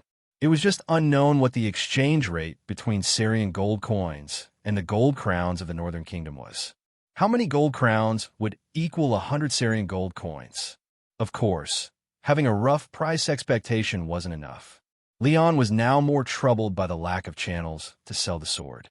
Should he just take the treasure sword to the street and call out for buyers in the market, like Yang Ji selling his blade in the water margin? Such a valuable item would undoubtedly draw a crowd the moment it was displayed, which could cause more trouble. It's worth noting that Yang Ji ultimately failed to sell his treasure blade. Leon found himself at his wit's end, thinking over and over. In the novels he'd read in his past life, whenever the protagonist wanted to exchange treasures for money, they could always find a so-called auction house tucked away somewhere. But in this world, whether in the memories of his original body or in Azarian's experience, there was no such exceptionally convenient high-end trading institution. Auction houses themselves were more often seen in societies where the commodity economy was developed, and from Leon's perspective, most places on this continent were probably still operating within the feudal manorial economy. How about we go and ask the old blacksmith? Maybe he has some connections in town, since he is a local, Azarian suddenly suggested. Go back to him? From what I saw, that blacksmith didn't seem too fond of us. He might try to cheat us. Lokak grimaced. It probably won't come to that. It's just asking for some advice. Besides, if we know where to find a suitable buyer, we can leave quickly, which is precisely what he hoped for, right? Leon thought it was worth a try. Or maybe we could have Miss Olivia help us ask around? Azarian added. Good idea, Leon agreed. Speak of the devil, look, isn't that her? Lokak, with his sharp eyes, spotted the golden-haired girl walking on a field path not too far away. Without a second thought, he stood up and waved his hand, shouting loudly, Hey, Olivia! Leon raised his hand to stop the big guy's greeting. Don't shout, have some manners. We can just go over there. What are you doing calling out to her like that? All right. Lokak lowered his hand and scratched his head. Naturally, Olivia also heard Lokak's shouts from afar. She turned to look around and, recognizing the 3 foreign friends she had met the day before, waved her hand, then started walking toward Leon and the others. Good afternoon, everyone. Olivia greeted him. How did you sleep last night? I was actually planning to visit you all at Windmill Mill later. Thanks to the blankets and quilts you lent us, we slept very well yesterday. Leon sincerely thanked her, then continued with another request. Actually, I would like to ask for another small favor. Miss Olivia. Curious, the girl cocked her head. What do you need help with? Please tell me. Leon honestly explained his desire to sell the treasure sword in the nearby town. However, to Leon's surprise, Olivia furrowed her brows in thought for a moment, then gave him an unexpectedly disappointing response. I'll go and ask around for you, but I'm afraid you'll be let down. My father most likely won't have any suggestions. Why are you so sure? Leon asked, puzzled. Actually, ever since I can remember, my father has never left Selva, and the adults in the village say that even before I was born, when my mother was still alive, it was the same. He really doesn't know anyone from the nearby towns, Olivia explained regretfully. Leon finally got it and had to give up. I see, well, we'll have to think of something else then. It's okay. I'll still go back and ask for you. Who knows? Maybe he'll remember some old friends from many years ago. The girl smiled and didn't entirely rule out the possibility. Thank you for that, Leon nodded. Speaking of which, that sword, you're planning to sell it? Olivia suddenly sighed and lowered her gaze to the sword at Leon's waist. Is there anything amiss? Leon didn't understand why she seemed so regretful. The girl lifted her head, her beautiful green eyes flashing with thought, as if weighing something quickly in her mind. After a long hesitation, Olivia glanced around left and right, as if afraid of being seen. Once she was sure that no other villagers were around, she tilted her head, suddenly brought her palms together as if to pray, blinked at Leon, and whispered, Could I ask you for something? Seeing her sudden pleading posture, Leon was perplexed. Go ahead, I was just wondering how I could repay your kindness. He was also curious about what he could do for her. Could I take a look at your beautiful long sword? The golden-haired girl asked cautiously, squinting one eye. Is that all? Leon raised an eyebrow. May I? Olivia's tone became somewhat excited. What's there to talk about? It's a small matter. Leon chuckled, amused. He unwrapped the cloth and took the long sword with its sheath off his belt, handing it over to her. Here, take a good look if you want, he said. Indeed, the weapon was a beautiful piece of art. Leon thought it was only natural that the girl would like it. The golden-haired girl's face visibly lit up with happiness. She carefully took the ornately decorated, noble long sword with both hands, her sparkling eyes moving excitedly. It's really beautiful. Olivia caressed the sword guard in the fine grip, not wanting to let go. Even as a mere observer, Leon could feel her excitement, as if she were about to glow with delight, which puzzled him. As a cold weaponry aficionado, he understood the admiration for a fine piece of weaponry. But the girl's happiness seemed to far exceed the appreciation for the sword itself or the craftsmanship of its ornaments. It was more like she found joy in simply being able to touch the sword. Do you really like sword that much? Leon asked. Uh-huh. Olivia nodded vigorously like a pecking chicken, squinting her eyes with a tone full of happiness. I rarely get to touch real swords. My father never allows me. Mid-sentence, the girl snapped back from her happiness, realizing she had said too much, and her large eyes blinked at Leon. Leon was full of question marks. Don't tell my father, okay? He doesn't allow me to play with them. Olivia said, summing Michael under her adjective embarrassed and nervous. Why? Is he afraid you'll get hurt? Leon asked. I don't know. I probably wouldn't get hurt, but he just won't let me touch real weapons. If he saw it, for sure he would spank my palms with a wooden ruler again. The girl instinctively shrank her hands, showing that the punishment was no joke. She had really been hurt quite badly. The lessons learned in her mind came fast, but they left just as quickly. Olivia soon cast them aside, her excitement returning as if the healed wound had made her forget the pain. She looked at Leon. Can I take it out for a look? Go ahead, but it's very sharp. Be careful not to hurt yourself. Leon reminded her to be safe.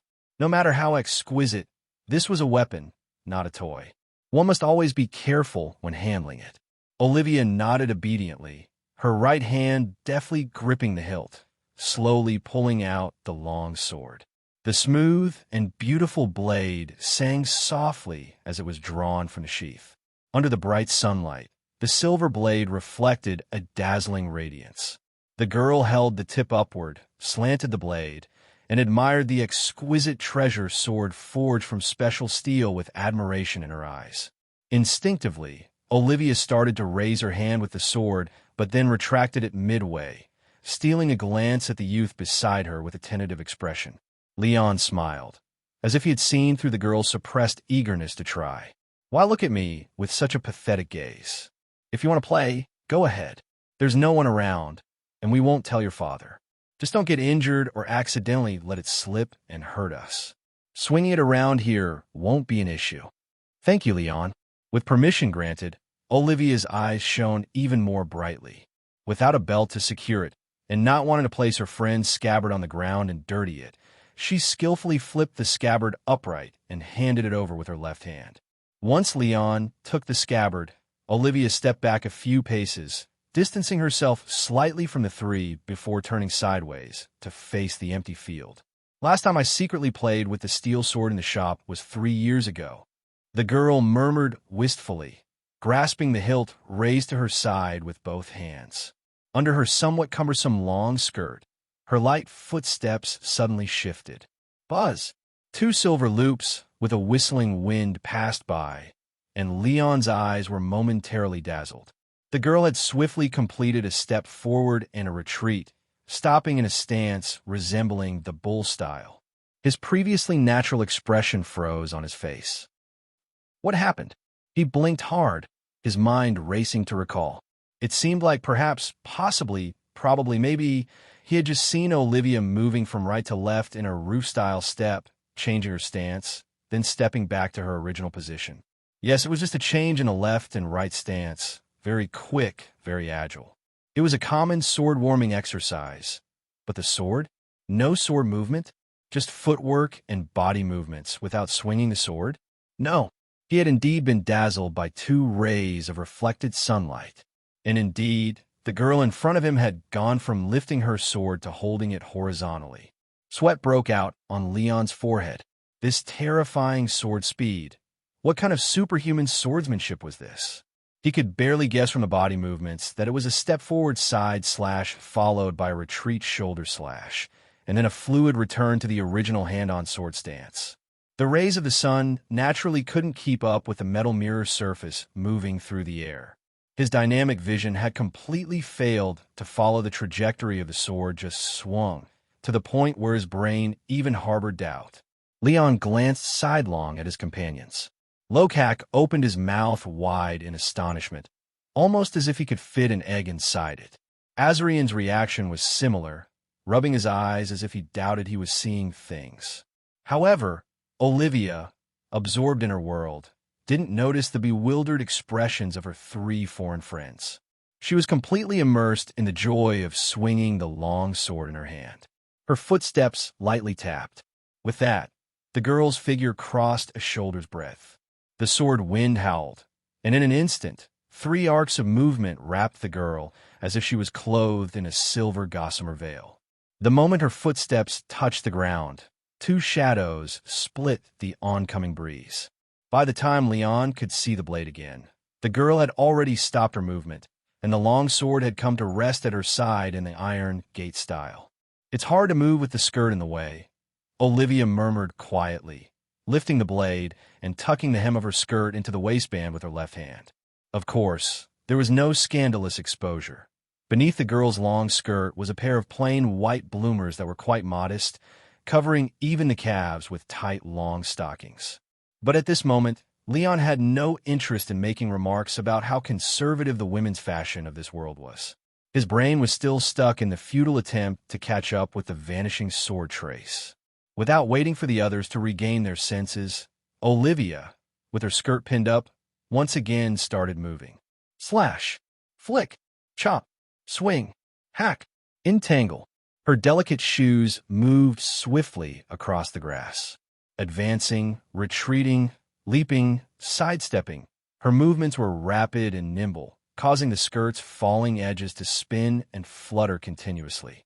The petite figure was enveloped in flickering cold lights. The long sword seemed weightless in the girl's hand, its path undetectable. Amidst the slashes of light, her beautiful blonde hair danced through the elegant yet perilous steps. Leon gradually gave up, trying to discern the invisible sword trail. He focused intently on the girl's shoulders, arms, thighs, and her footsteps that flitted about like swallows skimming low over water. Only by concentrating on the girl's coordinated movements and momentum could he guess where her long sword had been from his position at the side. It was like a dance, a deadly and beautiful dance of death. Leaves caught in the wind fluttered gently. The thin leaves that touched the splendid sword light were silently sliced in 2 in the blink of an eye. The hanging sword tip abruptly ceased its momentum. The sword itself seemed to regain mass as it swept up a whirlwind that scraped the ground during this smooth and natural pause. The grass hissed like an afterthought as wave after wave of air pressed long sword marks into the ground. Olivia exhaled a clear breath from her chest, as if she'd had her fill of satisfaction. She dropped her stance, skillfully flipped the hilt with her fingers, supported the hilt with her hand in reverse, and rested the blade steadily on her shoulder with the tip pointing up. With one hand, she dropped the hem of her skirt, which had been curled around her waist, and humming a light tune, the girl walked back to Leon's side. The three onlookers in the shade of the trees had unknowingly already sweated through their clothes.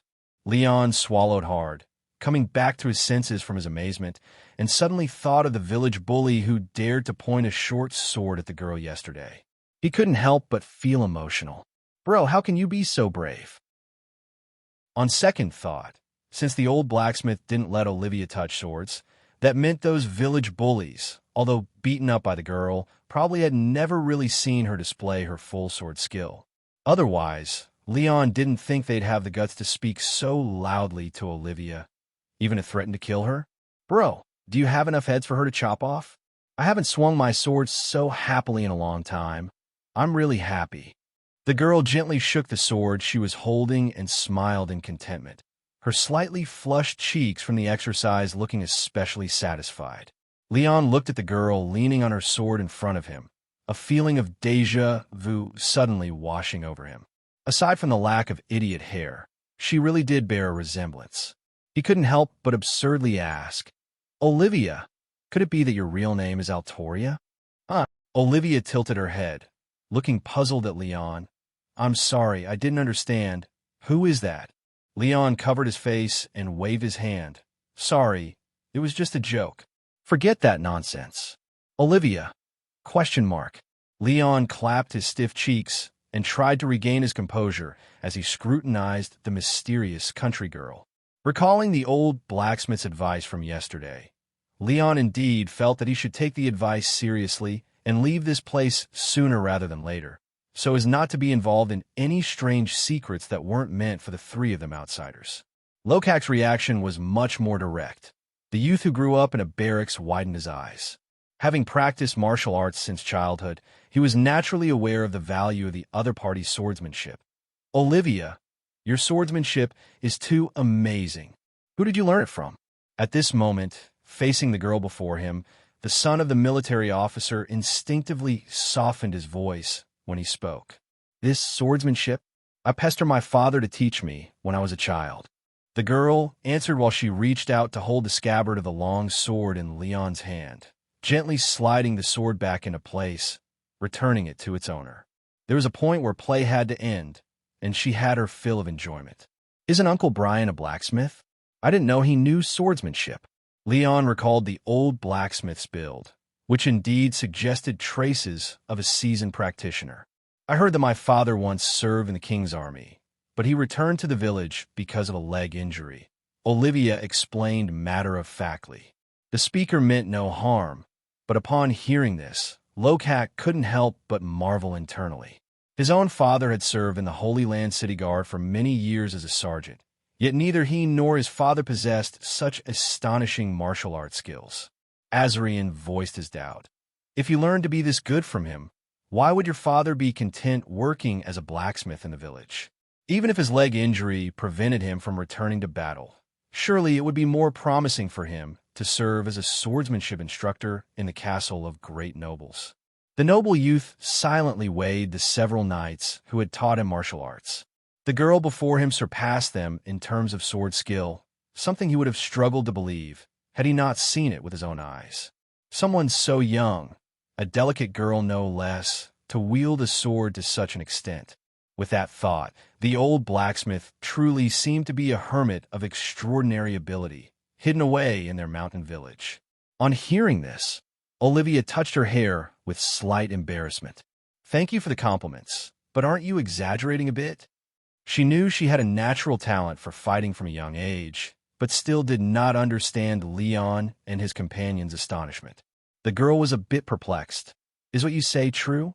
Could my father really teach swordsmanship to the nobles? Leon couldn't help but laugh and cry at the same time. If it weren't for knowing the girl's innocence and kindness, he might have thought her words were sarcastically boastful. Not an exaggeration at all. I've never seen a swordsman as formidable as you. If Uncle Brian was able to train you to this level, he could easily serve as a swordsmanship instructor at the royal court for those noble families, Leon exclaimed with a sigh. After these words, Olivia paused, realizing what Leon and the others had misunderstood. She hesitantly touched her arm, with a somewhat reluctant look, wondering if she should clarify. Seeing her suddenly weird look, Leon thought he had misspoken. What's wrong? Did I say something incorrect? Olivia quickly shook her hands. No, it's just that you seem to have misunderstood. Leon puzzled. Misunderstood?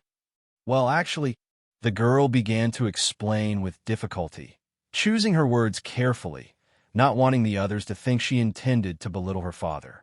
My father couldn't quite use a sword like I do. Over the years, it was mostly me practicing alone based on the basic principles. Of course, I'm not saying my father's swordsmanship is bad, just maybe a little bit inferior to mine. Leon and the others exchanged glances, taking a moment to grasp the girl's tactful expression. You mean to say, Uncle Brian isn't as skilled with the sword as you are, and you hone these skills on your own? Leon was more astonished. You can't really say that. Olivia defended her father's honor, flicking her hair to hide the awkwardness in her eyes. Initially, it was indeed me insisting that my father teach me sword fighting. He really is amazing. But then, you see, after all, my father is getting older, and he has old injuries. The girl felt somewhat guilty. To this day, she still remembered the pitiable, lonely figure of her father at 11, after she had decisively defeated him in a sword fight. In the dimly lit windmill tower, several youths idly talked about the unforgettable scenes they had witnessed during the day. Leaning against the wall, Azarian rested his head on his arms, gazing out the window at the night sky with a sigh. Miss Olivia is truly a genius in swordsmanship, he lamented without an ounce of exaggeration. Yeah, Lokak thought of his sister, whose whereabouts were still unknown, and his voice grew heavy. If only I had her martial arts talent back then, maybe I could have protected my family. Even without her bewildering genius, as long as you're determined, you'll be fine in the future. After all, we're also still young. Diligence can make up for deficiencies, Leon consoled. You're right. Lokak nodded and turned towards him.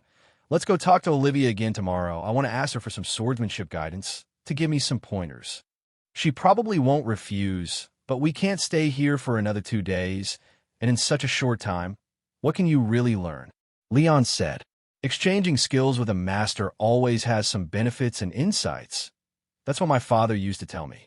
There was a hint of sadness in Lokak's eyes. His sister was somewhere in Canada waiting for him, and he didn't want to miss any chance to improve his abilities quickly. Speaking of which, among us, you are the best with a sword. Tell me, if you were to fight Olivia, how many moves do you think you could last under a sword? Leon asked curiously. A few moves?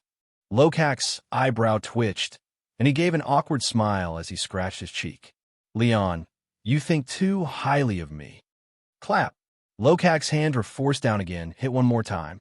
His wrist was pinned again by the wooden stick symbolizing a sword blade, but the force was just enough to stop short.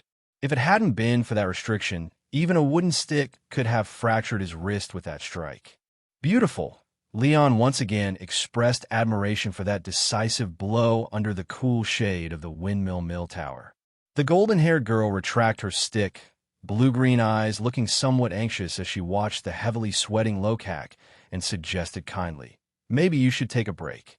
The tall youth lowered his hands and took a deep breath, nodding in complete agreement. Too strong, she was simply not on the same level. Leon stepped forward, handing a clean cloth to his friend to wipe his sweat, and couldn't resist teasing. How does it feel? Did you learn anything from the bout? Lokak immediately smiled wryly. After so many rounds, I didn't touch her once. I've learned quite a lot about taking a beating. You've watched long enough, why don't you give it a try? I'd like to, but we ought to let her rest too. Leon looked towards the girl, her cheeks not even flushed and her breath still completely undisturbed. Thank you for being willing to take time out to join our fooling around. It's no problem, Olivia chuckled, shaking her head, This is far from tiring for me, and much more fun and relaxing than farm work. It was a plain truth. Aside from seizing the chance when her father was free, there was no one else in the village with the ability and time to spar with her. Taking the wooden stick from Lokak, Leon positioned himself and stood relaxed in front of the girl. Ready? Olivia lifted her hands with a smile, taking the key stance. Anytime, Leon, fully focused, watched her every move intently. He paid more attention to her shoulders and feet, giving up on trying to catch her hands' movements. Previous lessons were plenty. He knew he couldn't react fast enough to her lightning-fast swordsmanship. At this point, even if he could just land a double hit, he would consider it a victory. This time Leon decided to strike first. Stepping forward with his left leg as a feint, Leon sidestepped half a step and then suddenly accelerated his body. Swinging the stick with full force, he dared not relax or hold back at all. Facing this monstrous sword prodigy from the mountain village, if he harbored any fear of hurting her, that would be truly foolish and arrogant. The stick swiped ferociously at an angle, aimed at the girl. Leon's eyes stayed on Olivia's shoulders. Motion. Without time to weigh or judge in his head, Leon shifted his body at top speed, tilting forward the stick from left to right, rerouting it into a downward chop. But the anticipated trajectory of the attack was completely missed. Leon's swung stick didn't catch up to the girl's agile body. Olivia, who moved as if in a waltz, had already glided beside him. The diagonal chop barely touched Leon's neck, the girl retracting her stick along with her stepping completely to Leon's left side. In real combat, even if this wasn't a beheading, it would have been a throat-opening, neck-breaking move. Stopping his attack, Leon raised his hand to acknowledge defeat with regret. His swordsmanship was far inferior to Lokak's, not to mention this genius girl before him. How did you break through my attack? Did you see right through my intention to die together with you from the very beginning? Leon put down the stick in his hand and humbly asked for guidance. To tell the truth, sparring is not the same as actual combat, where one doesn't face death or serious injury. An instructor from the sword hall in his previous life also said that purposely ignoring deadly damage during practice sword fights, forcing a double kill scenario with the opponent, is actually a form of cheating. That is not victory, but instead, it causes the practice of techniques to lose their fundamental meaning. But even with such shameless assumption that he was willing to die in a bid for a double kill, Leon still hadn't managed to touch Olivia, not even a hair. What made it even more disheartening for him was that the girl seemed to handle it all with remarkable ease. I noticed that your initial step was not steady, and although your center of gravity was on the left, you were still moving to the right. Therefore, no matter where your second step was placed, front, back, left, or right, your leg position was limited to only those few spots. Olivia pointed to the ground in front of Leon with her wooden stick and meticulously explained her thoughts and counteractions. Leon listened quietly, trying his best to understand the girl's reasoning. She had seen his intentions clearly from the start, so countering him was simple and straightforward. Since the opponent intended to attack from the right, she decided to go along with it and simply keep turning in circles. After all, her opponent willingly exposed his left side. Saying this, Olivia somewhat apologetically added, "Or should I go slower? I'm really sorry. I usually practice swordsmanship alone and really don't know how to coach others." Leon waved his hand in gratitude. "You've already been very conscientious in teaching, Olivia. If we still don't understand, then that's our own problem." The two returned to their starting positions, raised their wooden sticks, and continued on to the next exchange. On the open ground beneath the windmill mill, the clack-clack sounds of striking resonated anew. Beheadings, arms severing, slicing the waist, piercing through the chest. Had it been real combat, Leon and his companions would have died countless times over. But until the very end, they hadn't managed to land a single hit on Olivia. When the day's exchange of swordsmanship ended, as a thanks for her guidance, Leon once again lent the splendid dwarf steel longsword for Olivia to play with. The three who had been hit many times by sticks were resting against the wall of the mill, watching the golden-haired girl's sword dance, while discussing the time of their departure. "Are you leaving the day after tomorrow?" Olivia let down the splendid long sword from her hand, looking at the several newly acquainted friends by her side, and couldn't help feeling regret. "Yes, we've also bought all the supplies we need from the village. If we don't leave now, your father will have opinions about us," Leon replied helplessly. "Ah, it's just like my father." Olivia crossed her arms and propped her cheek, incapable of influencing her father's decisions. She genuinely felt that these friends from outside had no ill will towards Selva village, and couldn't understand her father's attitude toward Leon and his companions. With a decisive clap of her hands, the girl suddenly said, "Get up early tomorrow. I'll come over in the morning to practice with you guys. Let's use the last day to learn a few sword techniques I've come up with, as a parting gift." Leon, of course, was very willing to accept the girl's kind coaching. "Then I hope you'll go easy on us tomorrow." After chatting for a while, and noticing it was getting late, the golden-haired girl returned the treasured sword and bid farewell to everyone. Olivia cheerfully hummed a tune on her way back to the village. But as soon as she arrived near her home, she encountered a face that she found annoying. Her expression instantly turned cold. "You've been getting pretty close with those outsiders these past few days," Boris commented with a sarcastic, insincere smirk. He maliciously speculated whether she had taken a fancy to those young lads from outside the village. But remembering the pain that still lingered on his hand, Boris wisely held his tongue. "What's it to you?" Olivia said, walking past this despicable person without even sparing him a glance. Boris spun around, irritated by the girl's attitude. "You lent the lord's old mill tower to them? The village gave your father custody of the keys, not for him to do charity work for these suspicious outsiders. When my father returns, I'm going to tell him." Olivia stopped in her tracks, turned her head, and looked at him with resignation. "That mill has been abandoned for so many years, and besides, it's not like other travelers haven't stayed there before. You don't need to make an issue where there is none. Besides, they will be departing the day after tomorrow." Having said that, she didn't intend to continue the conversation, but after a few steps, the girl still stopped and sighed. Without turning her head, she warned, "Just to remind you, Boris, even if I didn't intervene in your base behavior the day before yesterday, with your pathetic skills, each of them could easily kill you. Stop making trouble for yourself." Considering that Uncle Tuck, his father, was a decent person, Olivia restrained her disgust and said no more. Grinding his teeth as he watched the girl's figure gradually disappear around the corner, Boris's face twitched. He felt the bulky envelope in his pocket, a sinister chill in his eyes. "This was originally prepared for you, you little bitch, but once I get that sword, I'll be able to buy much more from them." Then, looking towards the northern hillside, he turned and walked towards his home. His father being a village official, he was sure there would be a key to that old mill tower in the house as well. "Don't mention it. This bit of hospitality for friends is certainly within our means," Olivia said, smiling and hands on her hips.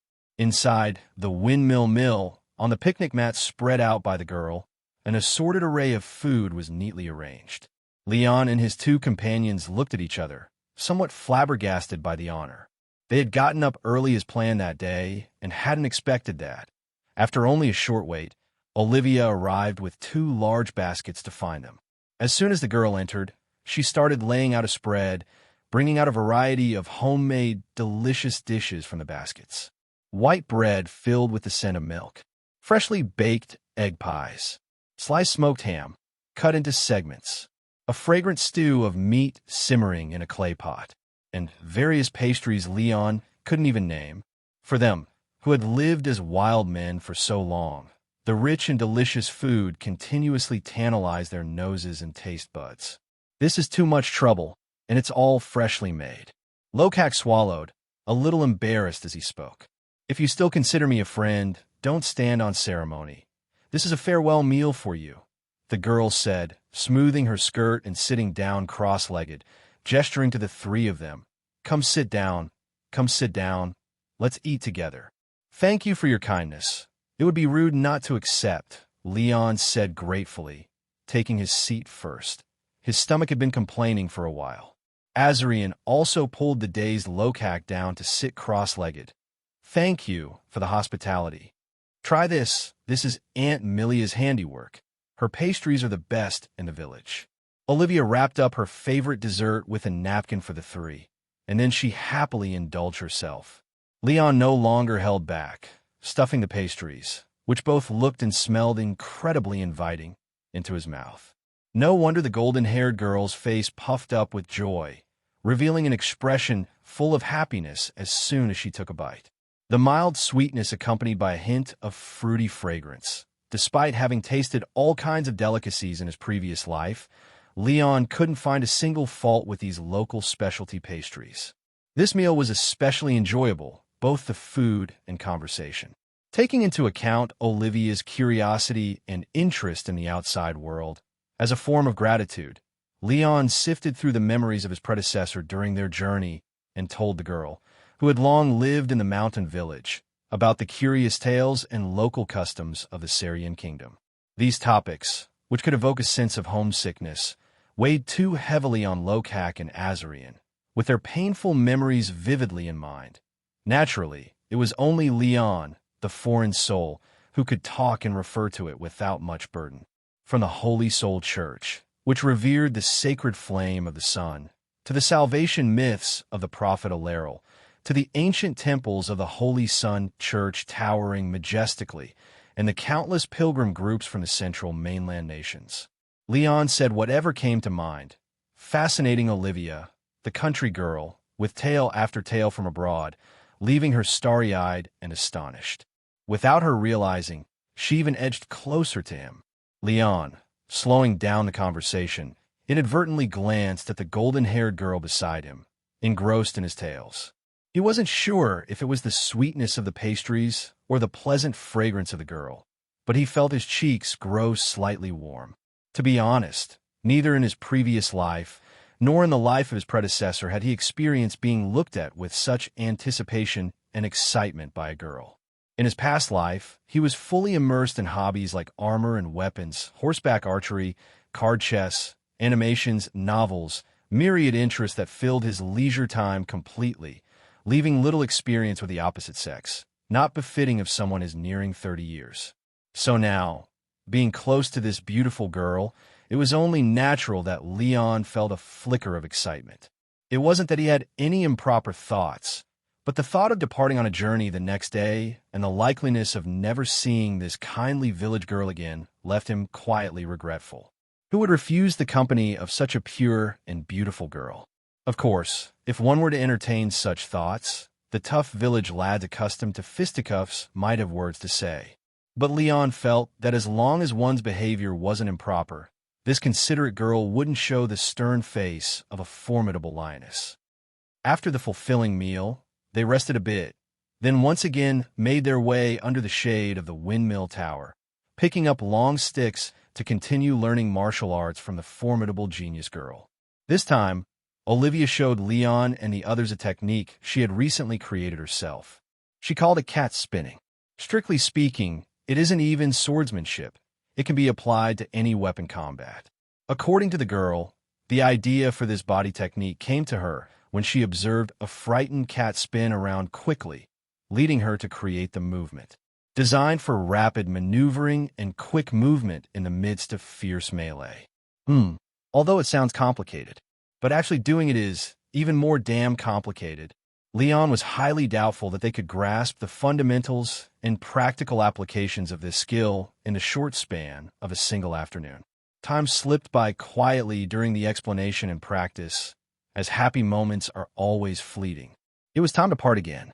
Thinking of her entertaining friends leaving tomorrow, with Selva falling back into its peaceful, monotonous routine of farming life, Olivia's face couldn't help but show a hint of melancholy.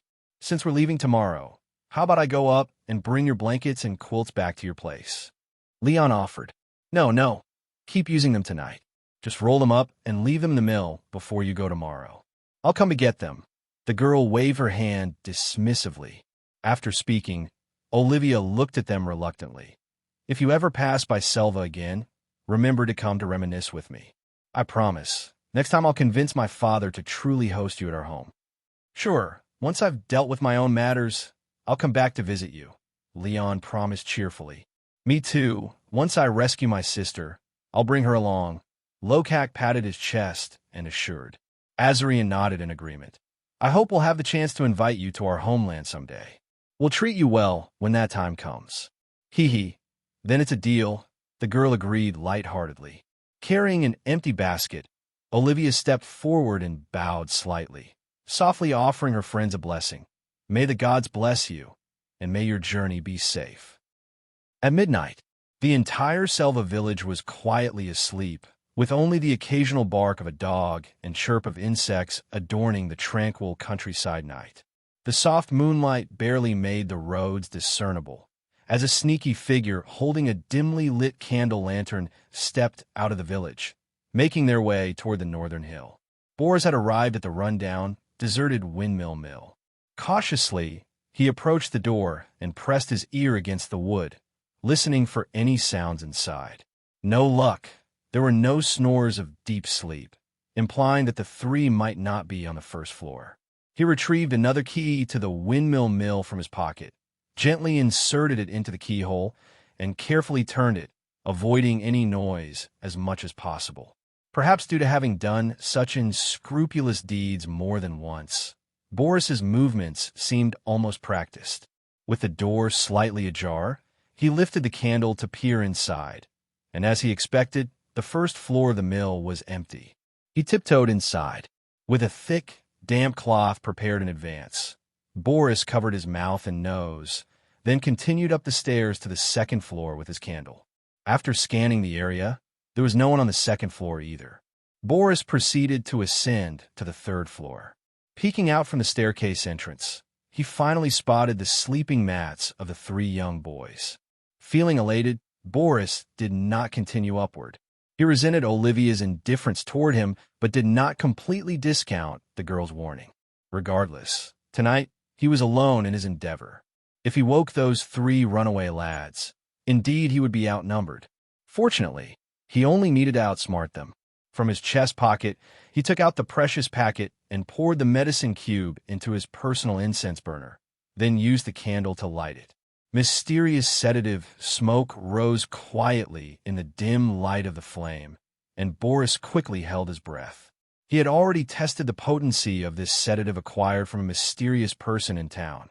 Even a wet cloth over the face was not foolproof, and he dared not test it again.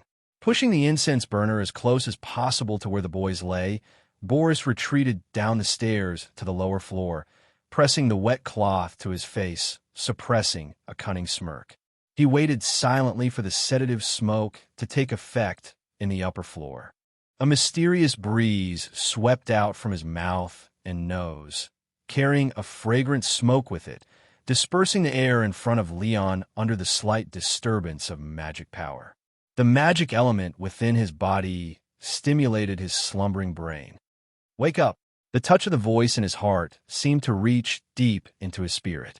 Leon was startled and opened his eyes. In the darkness, only a few strands of moonlight seeped through the broken attic into the third floor. Before his groggy brain could fully awaken, the sudden approach of candlelight set off alarms in Leon's heart. The footsteps on the wooden floor were faint, but still very distinct in the quiet night. A thief? Leon half squinted without showing any reaction, quietly waiting for the uninvited visitor to approach. The intruder, growing bolder, reached out his right hand in the darkness, attempting to grab the treasure sword held in Leon's embrace. Leon suddenly erupted. With his right hand, like an iron clamp, he seized the intruder's wrist and violently dragged him to the floor. "What?" the intruder exclaimed, and the candlestick rolled out of balance and extinguished. With his left hand, Leon struck out, grabbing the back of the intruder's collar. He performed the ground technique shown by the corpse demon knight earlier, forcefully flipping the intruder to the side and pressing down on his lower back with his body. "Lokak! Azarian! Wake up!" As he shouted to awaken his companions, he wrestled with the intruder's arms, pinning the struggling figure to the ground. His cries were loud, but the two deeply asleep companions showed no sign of awakening, alarming Leon. The restrained Boris frantically struggled. "Damn it! How can you be fine?" Leon found it difficult to fully pin him down, so he let go and grabbed the long sword beside him, rolling up to stand. He drew the sword blade as he stood. Boris hadn't managed to stand up fully when he felt the cold edge press against his neck. "Move again, and I'll decapitate you." Leon's chilling words issued a warning. The sharp blade had already caused a wound on Boris's neck, the blood immediately staining the blade red. The intense pain and fear made Boris break into cold sweats, quickly halting his struggle and begging, "Wait! Wait a moment! It hurts! Don't kill me! Don't kill me!" Boris, terrified, raised his hands in surrender, afraid that the escaped slave youth would really strike. Leon tilted his head, and with the dim moonlight, he finally saw the other person, a cloth mask covering his face. Leon leaned the sword firmly against the other's throat, removed the short sword from his waist, and then pulled off the cloth from his face, recognizing him as the young village thug who had attempted to rob him before. "You really have the nerve. Want to test my sword with your life?"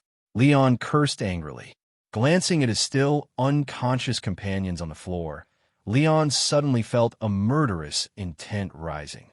"Lokak, Azarian," he called out again, but still, neither of his companions responded. Enraged, Leon glared at the bastard in front of him and kicked him with all his might in the stomach. The young thug, kicked violently by the furious youth, vomited in agony, his face contorted with pain as he collapsed to the ground, retching. "Damn mongrel." Stepping forward, Leon grabbed the guy's hair with his left hand, positioning the sword sideways across his neck, just like beheading a chicken. Despite having overcome many obstacles, was he going to be capsized by this worthless trash today? "What have you done? Why can't my friends be awakened? Give your last explanation, and don't exhaust my patience." Leon gripped the sword handle tightly. If the answer was the worst possible, he would make the scum suffer unbearably. Boris was so scared he was nearly wetting himself, repeatedly crying out his innocence. "They've just passed out. They're just knocked out. They're fine. I swear. How do we wake them up?" Leon thundered. "Just wait a while. 15 minutes. No, 30 minutes. Just a while. They'll naturally wake up. The sedative won't harm their lives. Really, don't kill me. Move the sword away." "Ah!" Boris screamed like a slaughtered pig. Hearing this, Leon slightly eased his murderous intent. "I'll wait with you for a while. If they don't wake up eventually, I guarantee I'll skin you alive as promised." Leon watched him coldly, as if looking at a dead man. Boris trembled like a leaf, not daring to make another sound, merely nodding subserviently. Why had it not affected him? Boris cursed the deceitful medicine seller in his heart, but also did not understand, since the drug had worked on everyone in the village in the tests. How was it that today, of all days, it had no effect on this youth, but clearly worked on the other two? Clutching his neck as the sword blade cut into his skin, Boris had never wished for time to pass more quickly in his life. Leon intermittently called out to his unconscious comrades impatiently, and each unresponded shout made Boris panic and beg for mercy. It had indeed been over 10 minutes before Lokak and Azarian finally woke up at Leon's calls. Using the moonlight, the two were startled by the scene before them and quickly crawled out of their sleeping bags. "What's going on?" They drew their weapons and surrounded the area. Seeing that his companions were actually fine, Leon finally breathed a sigh of relief after a scare. "This guy, I don't know how he got in. He used a sedative on you guys, trying to steal our swords. Luckily, I was unaffected," Leon explained simply as he stepped on Boris, pinning him to the ground. It sounded trivial, but Lokak and Azarian couldn't help but get chills down their spines. "Damn it, I almost fell for this guy's trick. Leon, I say we should just kill him. We're leaving during the day anyway." Lokak raised his hand and pressed the broken sword heavily on the back of Boris's neck. Boris immediately screamed in agony as he lay prostrate on the ground. "Hey, don't be impulsive." Azarian picked up Boris's short sword from the ground close by and hurriedly advised his companion. Killing him now would just be venting anger. Why bother getting ourselves in trouble over his worthless life when we are leaving soon? It's not worth getting wanted for such a thing. Then what do we do? Just let him go.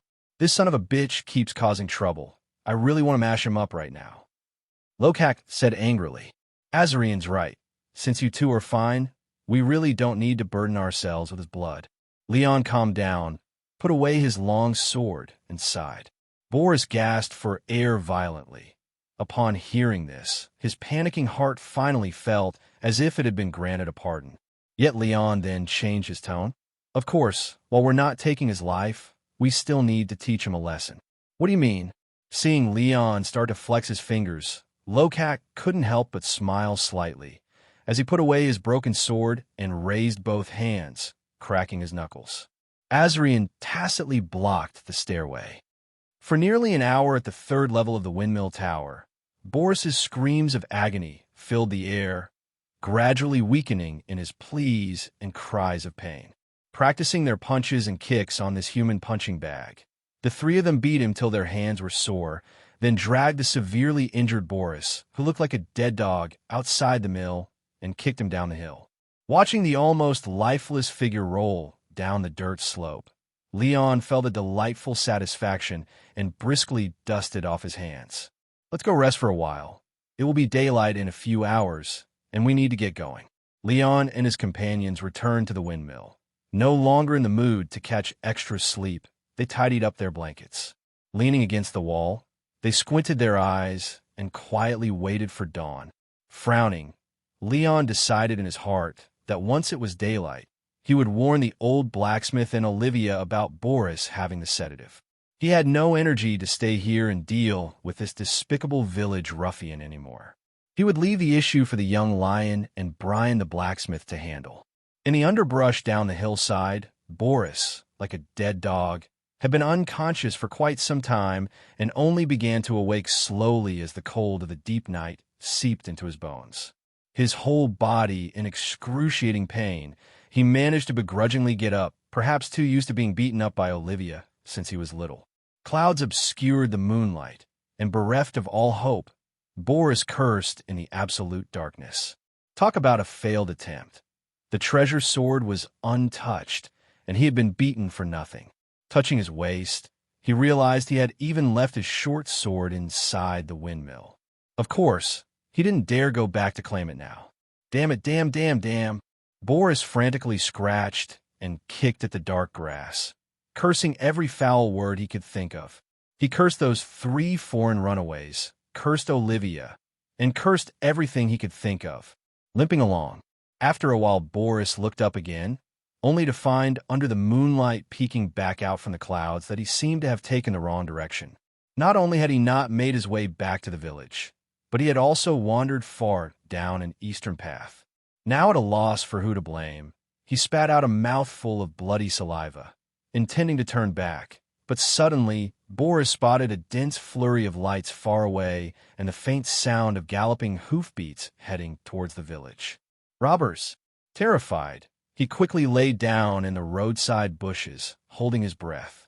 Amidst the thunderous hoofbeats, the troop moved swiftly, each cavalry holding aloft torches, speeding past the countryside road. Boris felt a chill down his spine. Carefully peeking out, he vaguely saw the especially prominent features on those armored cavalry illuminated by torchlight. The helmet faces shining with a metallic sheen under the torchlight. This was a symbol of the Canadar Kingdom Army. Suddenly, it dawned on him, and Boris started to marvel uncertainly as he abruptly remembered the preposterous excuse he had fabricated about those 3 young men. Could it be that those little rascals were not runaways, but indeed spies from Canadar? Hidden amongst the tall grass, Boris watched as a group of Cantadar people hastened towards Selva village.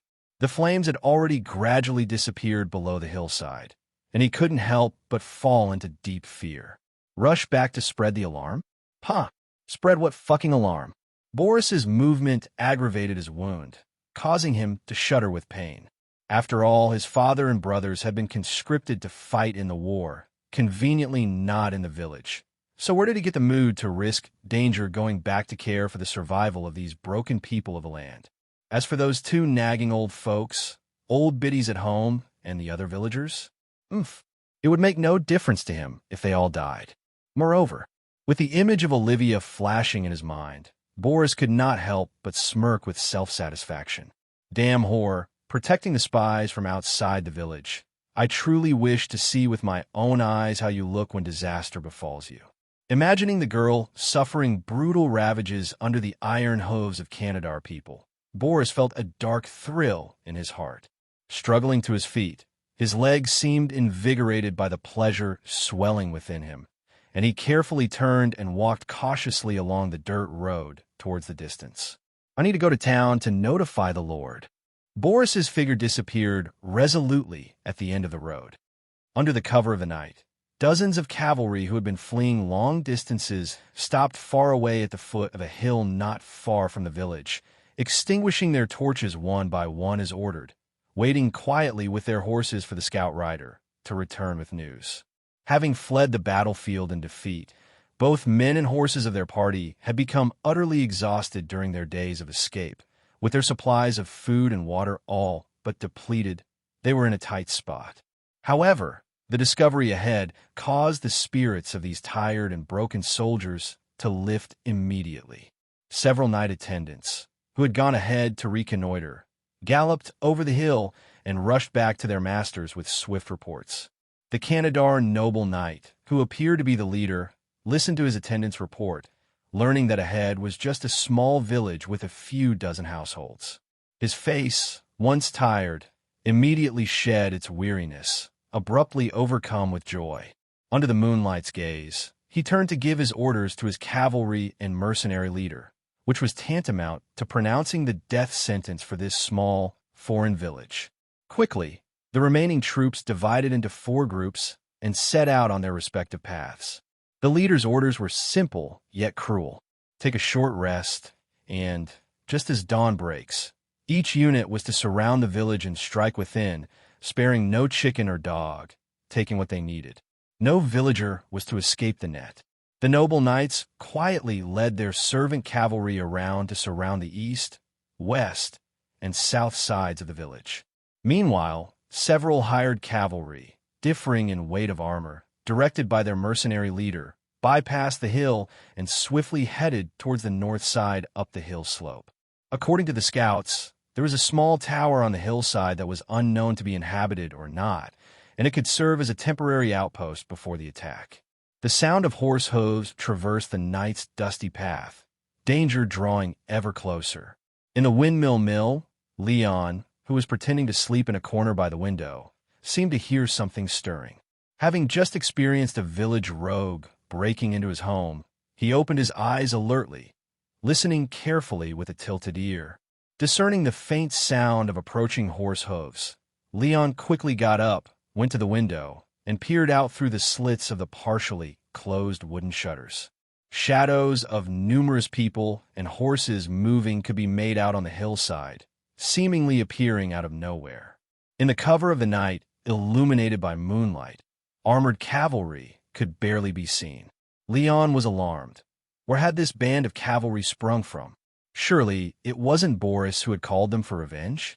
Impossible. If that rural hoodlum had such connections and capabilities, why would he resort to such petty thievery? Lokak and Azarian also ran over, peering out of the window, and instantly, unease flooded their hearts. Even a quick glance revealed at least a dozen riders approaching. This was more than the 3 of them could handle. What's going on? Could it be the bandits from around Selva? Lokak nervously gritted his teeth and lowered his voice. Just ran into a thief. Now bandits? Why are we so unlucky tonight? Looks like we can't avoid them. What do we do? Azarian looked towards Leon. The riders approaching in the dark were clearly up to no good. It's too late to escape now. Behind the hill is a cliff, and the only way down is blocked by those people. We'd run right into them if we went out. Leon was sweating with anxiety, sketching out the terrain of the small hilltop in his mind, realizing there was absolutely no way to get past those riders. And of course, 2 legs couldn't outrun 4. Looking back around, there seemed to be nowhere to hide inside the windmill mill. Suddenly, he looked up and saw the remnants of the windmill's upper gears in the attic. The so-called attic was just a space formed by several rough, intersecting wooden beams, and looking up from below, The spaces between the beams were open, rendering them unsuitable for concealment. But what Leon noticed was the hole at the very top, where moonlight seeped through the windmill tower. "Quick, let's climb up there. We can crawl through that hole onto the roof." No sooner said than done. The three of them moved a crate to step on, and Leon stepped up and leaped, grabbing onto a beam and trying hard to climb up to the next level. Thinking of something else, he turned back to his companions. "Pass up the blankets, quilts, and our baggage. We can't let them find any signs of people living here." Lokak quickly picked up the bedding rolled by the wall and tossed it up to Leon, and Azarian also picked up the incense burner left behind by Boris on the ground. Fortunately, they had packed their baggage ahead of time, or it would have been troublesome. The three, with their odds and ends, climbed up the beams and continued to use the narrow space between the layers to form a human ladder, making their way towards the hole at the top. By this time, they could already hear the low neighing of the horses beneath the windmill tower and the strange whispers of those people. The fragile wooden door of the windmill on the first floor clearly wouldn't stop any violent intruders. The banging sounds of the door being smashed soon followed. With a loud crash, the wooden door was fiercely knocked open, and just then, Leon and his companions finally managed to reach the outside of the windmill tower's top with their rolled-up bedding.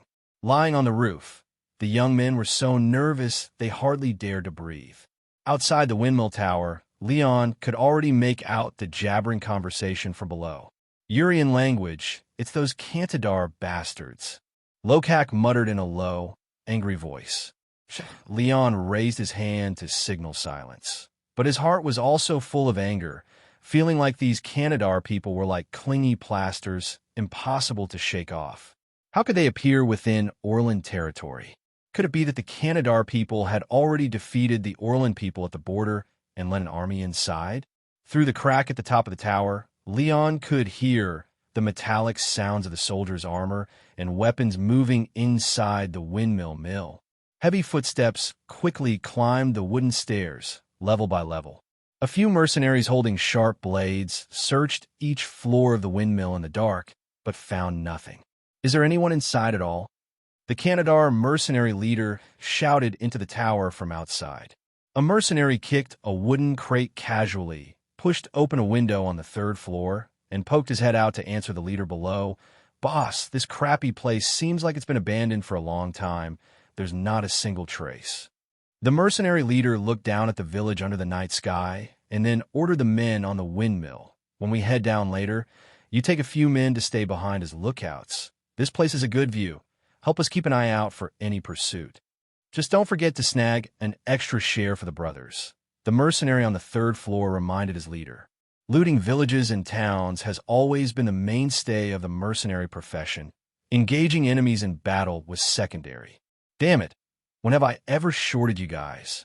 Don't be lazy. When we're done, I'll tell the brothers to save a few village girls for you to blow off steam." The mercenary leader laughed and scolded. Dawn's light had just begun to brighten the east, and a bloody doom had completely enveloped the small, remote mountain village. "Olivia! Olivia! Wake up!" The continuous, fierce pounding on the door woke the girl sleeping in the bedroom. Olivia was startled and opened her eyes wide in confusion and sat up. Hearing her father's anxious shouts outside the door, her first thought was that a thief had entered their home. But then, through the window, the girl heard the terrified cries for help from the villagers downstairs. Hurriedly flipping off the bed and stepping into her slippers, Olivia quickly ran to the door and yanked it open. She saw her father dressed only in a simple cloth, and he had hastily donned a piece of chest armor over it. Mr. Bryan, holding two long swords in his hands, looked serious and handed one of them to his daughter. "Put your shoes on and come with me right now." Receiving the steel sword from her father, who had in the past never wanted her to touch weapons, Olivia asked, both frantic and worried, "What's happening in the village? Father, why are people screaming outside?" "It's the Cantadar people's army. A large group of cavalry just stormed into the village. We need to escape immediately. Don't just stand there. Go put on your shoes," the old blacksmith shouted anxiously. Struggling with her sense of helplessness, the girl turned around, hurriedly put on her boots, and then followed her father as he rushed down from the second floor. To the stables. Mr. Bryan pulled his daughter toward the back door. Outside the window, the terrifying screams and the villagers' cries of agony made Olivia feel a chill run through her body. She heard the tragic shouts of her neighbors and the cruel laughter of the thugs as their horse hooves trampled by. "Don't kill me. Sir, help, help. Father, that's Uncle Matt." She stopped in her tracks, biting her lip and wanting to turn back to save the kind neighbor. But her arm was fiercely gripped by her father. "Don't be foolish, my good daughter. I'm begging you. You are strong, but it's the enemy knights leading the troops outside. Even you can't withstand their charge. Hurry." The old blacksmith forcibly steeled his heart and dragged the girl to the backyard. But suddenly, everything turned upside down, making Olivia's heart pound like a drum and her breath quicken. Her eyes were filled with fear and anxiety. She had no idea what to do. "There are no buts. We are powerless. Even if just for my sake, please don't get us both killed." Mr. Bryan pulled his daughter towards the stables in the backyard. Urea language. "Haha, there's a woman." Over the low wall of the courtyard, a Cantadar cavalryman on horseback laughed loudly, glimpsing the golden-haired girl in the yard. His long-suppressed bestial urges surged. The old farmhouse they had just passed contained only an elderly couple. He had worried this poor and remote area would offer little excitement. As for the long swords in the hands of the father and daughter, this battle-hardened Cantadar cavalryman did not take them seriously at all. Just a village man and a girl from the hills. Dismounting, he kicked open the small gate of the backyard, and upon seeing the girl's face more clearly, the Cantadar cavalryman was ecstatic, bewildered that such a beautiful girl existed in this rustic countryside. Fearing his comrades might beat him to it, he swung his blood-stained long sword and strode toward the father and daughter. "You old fool, your daughter is fair and tender. The army, sir, accept her with glee today, will kindly grant you a swift death." The Cantadar cavalryman sneered in his broken fellow language. "Vile scum." Olivia pursed her lips, her eyes icy as she glared furiously at the thug. "Together. Don't hold back." Mr. Bryan raised his long sword and charged forward. Unable to contain her rage any longer, the golden-haired girl moved faster than her father. The fluttering hem of the dress soared with the wind, and Olivia transformed into a golden meteor. Behind the helmet mask of the Cantadar cavalry, the previously indomitable, ferocious eyes instantly turned into shock. His feet couldn't even react to move. He abruptly raised his sword, attempting to ward off the direct sword light targeting his face, but the sudden torque twisted the blade off his hand in an instant. The cavalryman's right hand felt a chill at the base of his fingers and palm, followed by severe pain, and the weapon dropped out of his hand. The girl's thrusting sword blade, at an unbelievable angle, grazed the inside of his iron hand armor, and harshly pierced through the palm wrapped in the thin lining of chain armor from between his fingers. Before the cry of pain could escape the cavalryman's lips, Olivia retracted her sword and raised it high, stepping forward as a flash of cold light passed by. The blade edge chopped down along the gap of the armor on his right upper arm's joint. The sword blade deeply embedded into the lining of the chain armor, and bright red blood burst forth from within the gaps of the chain armor. The right forearm of the cavalryman had been severed with one strike. "Ah!" The Cantadar cavalry screamed in horror, hurriedly stepped back, his right hand dangling and shaking oddly under the constraint of the arm armor. Olivia continued to lift her sword in front of her in the left bulgar position, but the final killing thrust that should have followed instantly stopped. She frowned, staring at the enemy in front who was screaming in terror. In the heart of the golden-haired girl, an instinctive reluctance to kill emerged. She had never harmed anyone's life, nor had she ever thought about taking anyone's life in the future. But the pain of the Cantadar cavalry was decisively ended by Mr. Bryan Sr. The old blacksmith simultaneously charged forward and knocked down the cavalryman with his shoulder. He skillfully pinned the man down, stabbing fiercely with his sword blade through the gap under the chest armor at the armpit, transversely penetrating the enemy's chest. Do not hesitate, Olivia. Their crimes are unforgivable. Mr. Bryan Sr. finished off the dying enemy with another stab and, looking up, admonished her, "Protect yourself, kill the thugs in front of you, or this will be our fate." It was the first time he somewhat regretted raising his daughter to be so kind. After all, she was still so young. He had not yet had time to teach her the necessary cruelty for survival. Having finished off the Canadar cavalry beneath him, Bryan Sr. grabbed the somewhat dazed girl and led her into the stables. The old blacksmith first helped his daughter onto a war horse, then mounted another fine horse himself, urging it to sprint out of the stable yard. Olivia took a deep breath, her gaze regained determination, and she quickly spurred her horse to catch up with her father. She knew that in the current crisis, she couldn't afford another second of hesitation about personally ending lives. Already helpless regarding the safety of her fellow villagers, she absolutely couldn't let her father meet misfortune. The father and daughter rode out of the backyard one after another through a small door. Seeing the unattended Canadar warhorse at the gate, Mr. Bryan Sr. sheathed his long sword, drove his horse forward, and while passing by, stretched out his hand and grabbed the cavalry spear pinned by the enemy's warhorse. "Hiya!" Shouting to urge the fine horse, adeptly tucking the spear under his arm, the old blacksmith, like a spear-wielding knight, burst out of the alley. On the chaotic, narrow village streets, several Canadar people engaged in arson and looting immediately noticed the two figures furiously riding by. Urian language, "Stop them!" From several intersections away, the cavalry pulled on the reins and squeezed the belly of their horses, charging head-on towards Mr. Bryan Sr., who was riding furiously. Amid the swaying on horseback, the old blacksmith quickly gauged the timing for encountering the enemy, his left hand ready to pull on the horse's head at any moment. The distance between them narrowed. The Knight Canadar attendant cavalry on horseback leveled their riding spears, their tips pointing towards the old villager who overestimated his ability. The young knight attendant showed no fear of the old villager's charge. After all, he was fully armored on horseback, while the old man on the horse wore only a chest armor that couldn't protect his limbs. Mr. Bryan Sr. clenched his teeth, eyes bulging, feeling the boiling blood of a knight in his veins for the first time in nearly 20 years. His armor was incomplete, his horse was inferior, and his strength had waned due to age. He was at a complete disadvantage in this duel. The only thing he could rely on was the distant memory of galloping through battlefields. The clash between riders happened in a flash as their steeds crossed paths. The old blacksmith pulled hard on the reins, driving his horse to sharply veer off course.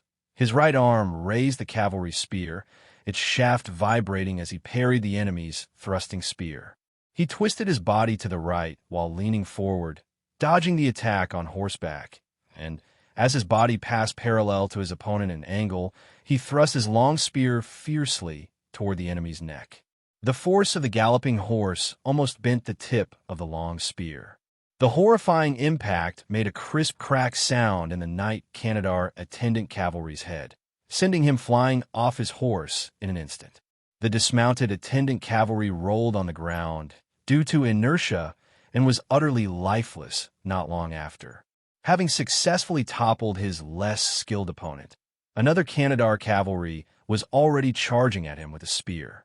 Mr. Bryan Sr. had no time for further adjustments. He could only manage to lift his spear with both hands to block the attack, but he was powerless to clear the obstacle for his daughter behind him. "Olivia!" As the horses crossed, the old blacksmith frantically looked back, knowing his daughter's swordsmanship was unmatched. However, he also knew that he had never taught her how to fight on horseback. However, faced with the cavalrymen charging at her, Olivia did not panic. Though it wasn't possible to dodge flexibly on horseback as on the ground, the same was true for her enemy. Facing the spear thrust straight at her, the golden-haired girl found the predictable, rigid attack easier to anticipate. Still, the blade was ultimately much shorter than the spear. In that moment, rather than maneuvering her horse to dodge, Olivia felt she needed closer contact. She urged her horse toward the charging cavalry, and Olivia simply let go of the reins. holding the sword in both hands, her right thumb pressed against the center of the sword's guard, and she held the blade at an angle in a crown-style grip.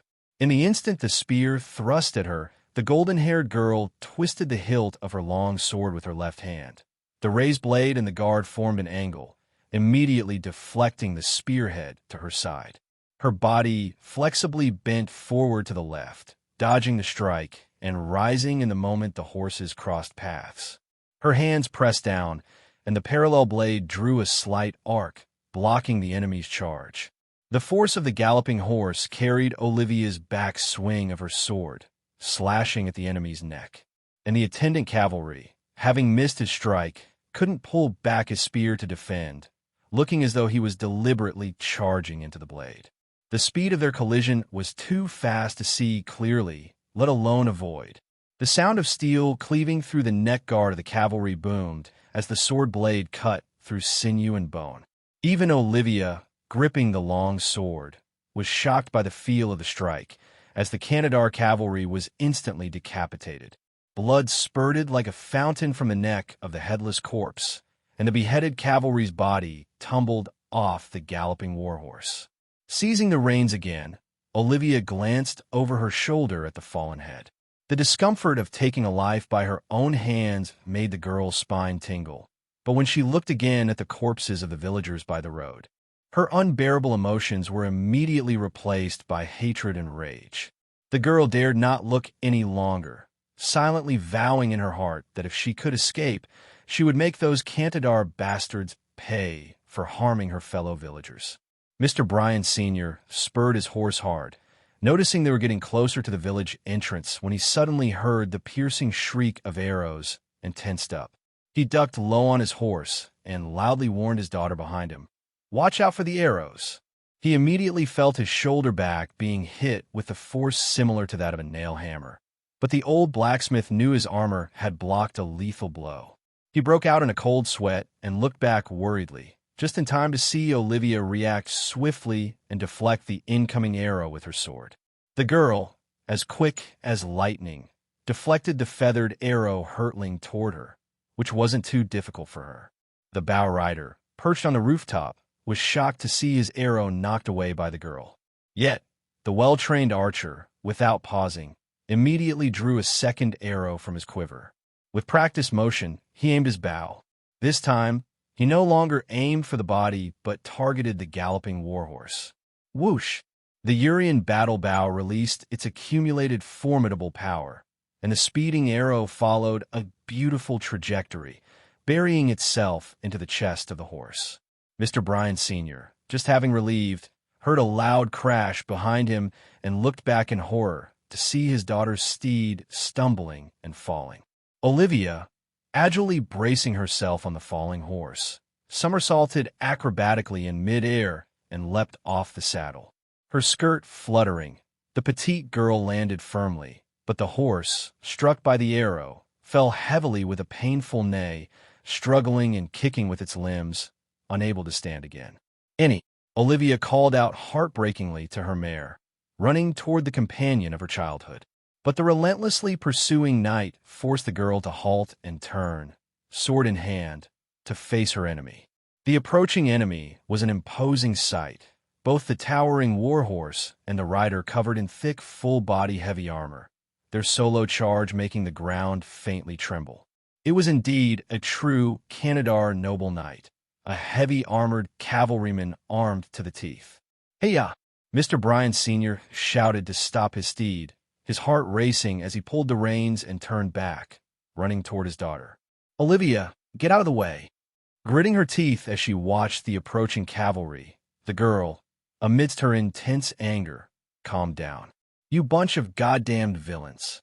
With holy eyes filled with a cold, murderous intent that pierced the soul, she withdrew her sword hilt and adopted the key opening style to face the knight charging at her like a physical war chariot. The heavy hooves of the horse, carrying a rider like a canned warrior, created momentum like a terrifying living tank. That masked Canadar knight, in his charge, leveled his riding spear, aiming at the golden-haired girl in front.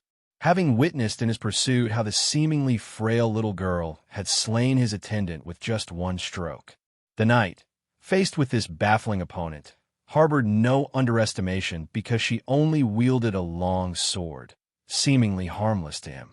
One must use full effort in attacking a rabbit, just like chasing a lion.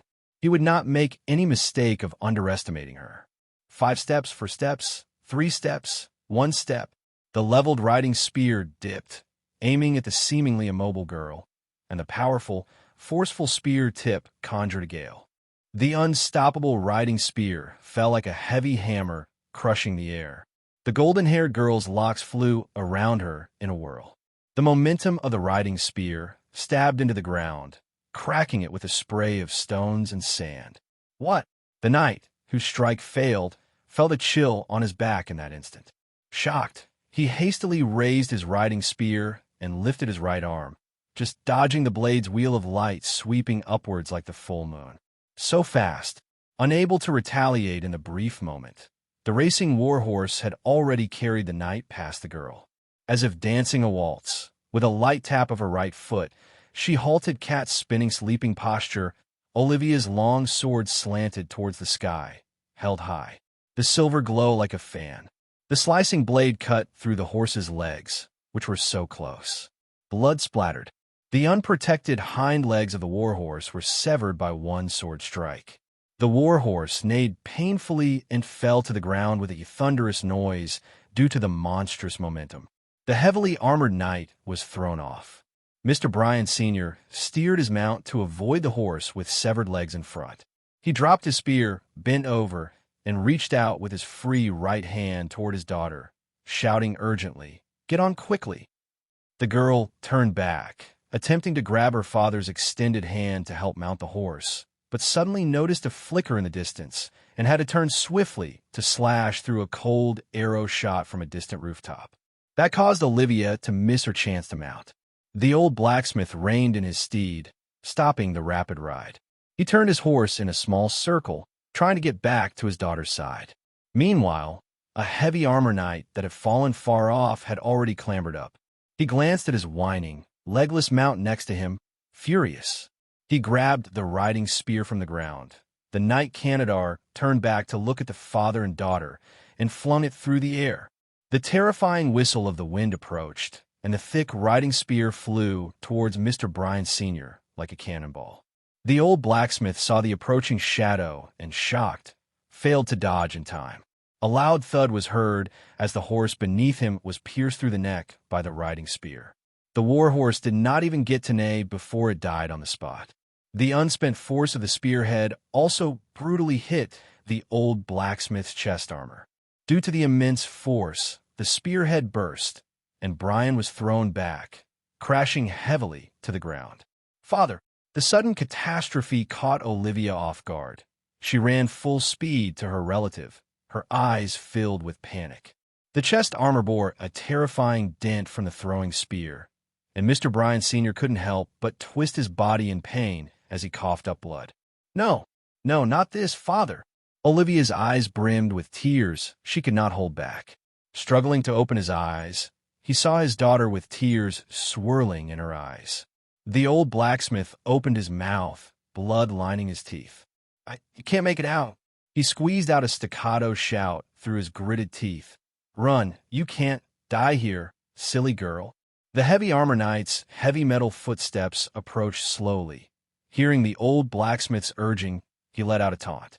Holding a kite shield and drawing the sword at his waist, he knocked the shield to draw their attention. His muffled voice, thick in the knight helmet and broken in the fellow language, declared, "You won't make it anywhere." The girl turned her head to glare at him. She rose to stand protectively in front of her father, sword in both hands, ready. The tall, heavy armor knight halted his steps, raising his hand to lift his faceplate, revealing a face scarred and fierce. "I am Maymar of Glast. Your martial arts aren't bad, young lady. I give you the honor of hearing my name." After speaking, Maymar lowered his faceplate again, raising the blade before him. He didn't care whether the beautiful village girl knew the ritual of the duel. He was merely thrilled that this adept swordswoman was worthy of dying by his sword. In the distance, bow riders on the rooftops, watching the nobles' respectful sword salute, lowered the bows and arrows they had ready. Commoners do not have the right to obstruct a knight's challenge for a duel. If he dared to try to shoot the girl at that moment, even if he succeeded, what awaited him would not be a reward but execution for the crime of dishonoring knightly honor. "You do not deserve to know my name, villain."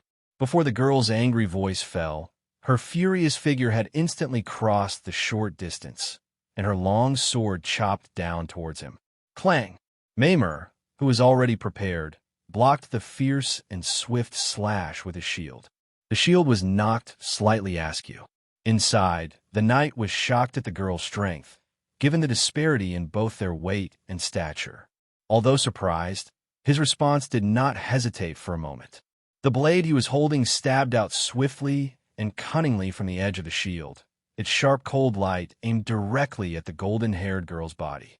Olivia simply pressed the blade she was bracing against the shield to the left, easily using the lever force of the strong sword to block the knight's counterattack. The girl's footsteps did not falter, and her petite body had already dashed to the side of the knight at the moment he raised his shield, obstructing his field of vision. The long sword she had previously pressed left to block was once again pulled back by her, and the blade carved out a beautiful geometrical trajectory, like a windmill, heavily chopping at the knight's shoulder and arm. The powerful clang of metal foretold how exquisite this strike was, yet how futile. Olivia dragged the blade, trying to embed the long sword into the enemy's armor joints swiftly, but the opponent's twisting upper body forced the girl to immediately leap back. The knight's long sword missed the girl's body by a hair's breadth. The blade's wind stirred up Olivia's golden hair. This fierce chop nearly cleaved her in two. "Little girl, it seems this is your first time fighting a real knight," Mamer, covered in thick plate armor, mocked. "May you be armored well in your next life before facing me again." He almost roared at the end. The heavy armor knight's large body surged forward like a war chariot. He used his solid armor to compress the girl's space for movement, while his kite shield smashed down like a hammer. Olivia, with furrowed brows, dodged swiftly and tried to raise her sword to counterattack. But the knight, relying on his protection, whirled his left arm without any reservation. Whoosh! The sound of the wind was heavy as a shield strike forced the girl to leap back once again to avoid it. Yet, she was not fooled by the feint. As soon as she stabilized, she tilted her body and countered with her sword, almost immediately blocking the knight's subsequent second heavy downward slash of the long sword. Her arms gracefully circled to the left, deftly offloading this terribly forceful blow, and Olivia's figure surged forward under the astonished gaze of the knight. Completely defying the principles of swordsmanship, as if embracing a foolish act of throwing herself into danger, the girl completely closed the distance. The knight reflexively used his shield to block her body, but the large, forceful impact was used by Olivia against him. The girl leaped high with both feet on the ground, stepping lightly on the shield to gain a bit of leverage and then vaulted into the air. The rear-dragging sword handle was fully pulled by her hands, rotating once around her axis, and an inverted girl hammered down the pommel of her sword from above the knight's head.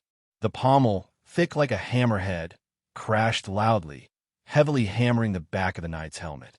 Mamer only felt his vision turn stark white for an instant, his brain numbed, and the dizzying concussion caused his heavy body to stagger a few steps forward. The uneasy knight tried to turn around, but his limbs were unresponsive and sluggish for a short moment. Just that 1 second's delay allowed the girl who had somersaulted to land behind him to drive her long sword into the gap between Mamer's armor and his upper thigh. "Arg!" The heavy armor knight groaned. "Force anneal." This was the greatest weakness of knightly heavy armor compared to infantry armor.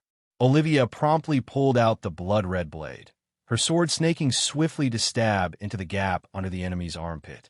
Just as she was about to forcefully penetrate the chain armor into the chest cavity, a heavily accented shout interrupted the girl's action. "Enough! Cease!" Another noble knight, not far away, shouted loudly. Olivia glanced sideways with widened pupils. In the intense exchange with the knight, They had been surrounded by the Canadar cavalry, and her father, who had collapsed on the ground unconscious, already had a sword blade against his neck. Surrender, or he dies, and you die too. The leading Canadar noble watched the fierce golden-haired girl with great interest. Beneath the mill windmill at the north slope, 6 horses belonging to the Canadar mercenaries were tied up to one side. 3 mercenaries, with waist swords hung at their sides, leisurely surveyed the chaos in the village, pointing here and there while chattering nonsensically, clicking their tongues in regret that they couldn't participate in the looting below the hill. On the top floor of the windmill tower, of the 3 mercenaries tasked with keeping watch, only one stood by the window looking into the distance, while the other 2 leaned lazily against the wall, feigning sleep. Leon carefully pulled back his peering gaze from the edge of the broken hole at the top of the tower. They had hidden at the top of the windmill tower for several hours, but had yet to find a chance to escape. The previous night, at least a dozen Canadar cavalry had occupied the mill. These were not wild goblins or village ruffians. Facing so many skilled, fully armed warriors on horseback, the 3 young men didn't stand a chance. Although most of the cavalry had charged into Selva village at the break of dawn, now only 6 remained guarding this place. Still estimating the gap in strength between them, Leon dared not risk a confrontation. The enemy was grouped in 3s, and there was no chance to catch anyone alone. Once exposed, it would be 3 against 6, and whether it was Leon, Lokak, or Azarian, each of them fighting 2 cavalrymen was a fool's dream. If only he had Olivia's martial arts skills. In this dilemma, Leon couldn't help but recall Lokak's earlier size. Thinking of the golden-haired girl, his gaze involuntarily shifted with worry toward the village below. Although it was hard to see clearly, they had silently witnessed the entire scene of the large group of cavalry attacking Selva from all sides. That wouldn't possibly leave Olivia, who lived in the village, unaffected. But hidden at the top of the tower, the 3 young men could hardly protect themselves, and aside from outrage, they were helpless. As if a past tragedy were replaying, igniting painful memories, Lokak turned his head and closed his eyes, unable to bear watching the calamity below. Leon could only sigh inwardly, silently praying that the kind girl could escape the encirclement using her excellent swordsmanship. Suddenly, the sound of clopping hooves approached from not far off. The 3 of them cautiously laid down on the backside to hide their figures, to avoid being spotted by people looking from a distance. Around the windmill mill, the guarding cavalry peeked around. They saw 3 burden-laden mercenary comrades riding their horses over. One of them had a brown-haired little girl tied to the back of his horse, her mouth gagged with ragged cloth, sobbing. In Urian language, "Why have you 3 returned?" asked one of the station-hired cavalry. "The boss called us to switch shifts. We brothers got tired of looting." "What? Are you not pleased?" The leader, with a pockmarked face, pulled on the reins and dismounted, laughing and cursing. "You've got quite the haul there. This rundown village had some loot after all. Hey, don't even mention it. It's all crap. Every slightly better-off house had been cleanly stripped by the attendants of those nightmasters. We brothers only grabbed some dregs." Pockmarked face, after complaining, suddenly changed his tone, his expression full of schadenfreude. "But they got more than they bargained for. Some people loot, but won't live to spend it." "What do you mean? Did this tiny village put up a resistance? Did we lose men?" asked one of the stationed Canadar cavalry in surprise. "We lost 1, Baron's men lost 2, and one of the night masters got his leg disabled. If the Baron hadn't arrived quickly with reinforcements, that knight will have lost his life. He's still bedridden." "What a disaster. The gutter capsized, Hiske, TSK. Pockmarked face ranted on. "Explain what happened. Are the militia here that strong?"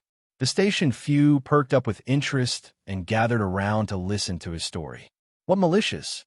"It was a little girl and an old man.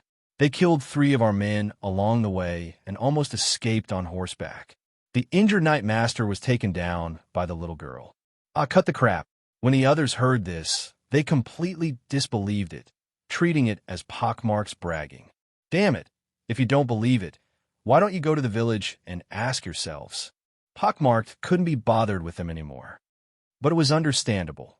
If he hadn't seen with his own eyes that golden-haired girl confronting the Night Master and the Baron while holding the knight hostage, he probably wouldn't have believed such an absurd story. A petite girl, around 15 or 16, wearing just a cinched waist dress, wielding only a sword, had beaten a noble knight in heavy armor who was double her weight. It was a tale so far-fetched, not even a tavern drunkard could concoct. Pockmarked didn't even dare to ponder how that precious warhorse of a Night Master had been knocked down. He was just relieved that he hadn't been in the way at the village entrance at that time. So, it was this little girl? I see she didn't chop you dead either. A cavalryman smirked as he stepped forward, patting the brunette girl he had caught on his horse's back, rudely giving her a squeeze. The girl struggled fiercely in fear. Pockmarked displeasedly slapped away that man's vile hand. Touch my stuff less. I haven't even started having my fun. If you want her, go snatch her yourself. The cavalryman could only spread out, giggling and hollering. One climbed upstairs to wake up his comrades, and the men mounted their horses and rode off. Pockmarked tied up the horses and carried the stolen girl down from his horse's back, not forgetting to turn and order two of his men close by, one to stand watch from the building's top and another at the door. Don't be hasty. Let me have my fun first. Then it's your turn to play. After giving the orders, he slapped the weeping girl on his shoulder and walked into the mill, laughing lewdly. Stop screaming. Save some energy. I'm about to make this little bitch scream even louder. At the top of the tower, Leon and his two companions quietly watched the 6 cavalrymen's figures gradually fade into the distance. Although he didn't know what the Canadar people were talking about downstairs, he peered down the tower. The 6 men had now turned into 3, and not only that, these 3 Canadar soldiers had separated. One loner sat by the door of the mill, watching the horses. 2 had gone into the windmill tower. Leon turned around, his eyes looking towards a companion at the hole in the wall. Lokak peeked through the gap and glanced on the 3rd floor. After a moment, he looked up and showed Leon a finger, signaling that he saw only one person on the top floor. Now was the chance. Leon nudged Azarian's shoulder beside him, signaling him to get ready. After waiting for a couple of exhausting hours in the chilling wind at the top of the tower, now was their best chance to escape. The 3 enemies were completely isolated, one at the top floor window on watch, one by the door of the windmill. The guy carrying the village girl and prepared to commit vile acts was definitely on the 1st or 2nd floor. Leon steadied the sword sheath on his waist, terrified of making any noise. He and Azarian tiptoed to the edge of the gap and peeped. Indeed, there was only one Canadar mercenary, with a bow, listlessly looking out the window at the distant scenery. They could faintly hear the girl's fearful screams from beneath the windmill tower, along with the rugged, lecherous laughs of the pockmarked cavalry. Leon deduced that the enemy was certainly on the 2nd floor attempting their acts. If they were on the 1st floor, they wouldn't be heard so clearly from the top of the tower. He pointed to the soldier by the window downstairs and gestured to his companions. They would start with him. The Canadar bow rider by the window might have been too relaxed. Overwhelmed by the stuffy heat and itch, he had taken his tightly secured helmet off and set it aside, propping his hands on the windowsill and yawning. Listening to the commotion downstairs, he pulled a wicked smile, looking forward to the long-missed relaxation and venting, yet he was utterly oblivious to the fact that death had silently descended upon him. Leather-soled soft shoes gently rested on the wooden beams as Leon, holding the long sword he had drawn earlier, soundlessly turned and reached the soldier's head. Finding the right spot, he gripped the sword handle backwards, his left hand following the half-sword technique to support the strong part of the blade, pointing the tip directly at the exposed neck of the target. Then he took a deep breath. Fuck me. Divine justice. Leon took a flying leap. Like an assassin emerging from shadows, the inverted long sword dropped swiftly with gravity. The unsuspecting bow rider only felt a sudden heavy pressure on his back, thrown off balance, and toppled over by Leon's descent. The 2 of them crashed to the floor with a thud. Ugh, The bow rider's cry of alarm was only half expressed when the stabbing blade in Leon's hand pierced through his throat. The tip of the sword even pinned into the floor. In his agony, the bow rider's eyes widened in terror, only able to emit painful, gasping groans as blood gushed from the wound made by the blade. Perhaps because he had already practiced on wild goblins and living corpses from the Cursed Land, Leon felt no discomfort in his heart for killing a real person for the first time, especially since his victim was such a conscienceless beast, possibly influenced by the original owner's tragic memories. He even felt a sense of revengeful satisfaction in his heart. The thudding sounds of Lokak and Azarian hitting the ground followed closely after, as the two men swiftly moved forward to firmly pin down the dying struggles of the enemy's limbs. Leon firmly grasped the handle, pressing sideways with force. The rotating dwarf steel blade easily sliced through flesh, and the sword's edge decapitated the bow rider's head along the neck bone.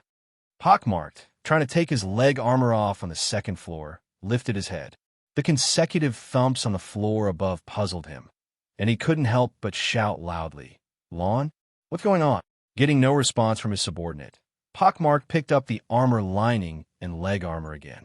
He looked down, reached out, and patted the girl's cheek with a warning, "Stay put and don't run around, or I'll slaughter you." Having said that, Pockmarked turned and walked up the wooden stairs on the wall, yelling even louder, "Lon, what the hell are you doing up there?" But just as he was peeking out from the stairwell, he saw the headless corpse of his subordinate on the ground, and his eyes instantly tightened. And next to the body, a clean-looking young man holding a bloody dagger gestured at him and taunted in quite authentic Urea language. "He's gone to hell first. You're next, you swine. Motherfucker, what little bastard is this?" Enraged, Pockmarked immediately drew the long sword from his waist and made to charge up to the third floor. But as soon as half of his body emerged from the stairwell, he felt a sudden chill at his waist. Excruciating pain shot through him, and Pockmarked looked down in disbelief. A sharp blade had already been thrust through his loins from behind. With the backstab successful, Leon, who had been crouching in a blind spot at the stairwell entrance on the floor, twisted the blade vigorously to scramble the innards. Screaming in agony, tears streaming from his eyes, Pockmarked struggled to strike back at his assailant, but the wall next to the wooden stairs completely blocked his right arm's movements. "Galuf! Galuf! Are you fucking deaf? Come quickly!" In panic, he shouted the name of his subordinate outside the tower, hoping to summon help, but then he saw another tall, furious young man charging towards him on the left. "Die, you mongrel!" Lokak stepped forward briskly, raising his left hand to drive the rune crossbow arrow like a short spear fiercely into Pockmarked's eye socket. The sharp arrowhead, capable of piercing griffin skin, easily burst the enemy's eyeball, and under the resentful strike of the young man, it nearly plunged into his brain. Lokak's right hand didn't stop, as his broken sword swiped across accurately, the jagged blade tearing off a large piece of flesh from the opponent's neck, the gaping wound tearing Pockmarked's throat open. Leon also twisted and pulled out his long sword with force, spattering blood across the floor. Pockmarked's body went limp, convulsing. He covered his slit throat and rolled down from the staircase with heavy thuds. The disheveled village girl screamed in terror. The last Canadar soldier had already run up to the second floor, just in time to witness the dreadful sight of Pockmarked dragging a trail of blood as he tumbled down the stairs. "Damn it! What's the situation?" Startled into action, he didn't even hesitate for a moment. He turned around and leapt down the stairs, bounding back to the first floor and sprinting for the exit without any intention of rescuing his companions in his panic. No good. He's trying to escape. Lokak took the stairs two at a time as he leaped down, snatched up the long sword Pockmarked had dropped, and hastened after him. Azarian quickly drew the waist sword from the body of a Canadar cavalryman and followed down the stairs. Leon's heart raced with urgency. He had intended to join in the pursuit of the last one to slip through the net, but then his eyes caught sight of the battle bow next to the body of a bow rider by the window, and he abruptly changed his mind. Dropping the treasure sword, he swiftly stepped forward. With his left hand, he picked up the battle bow, and his right hand naturally drew a feathered arrow from the quiver on the body. As he pulled back the bow and set the arrow, he leaned towards the window.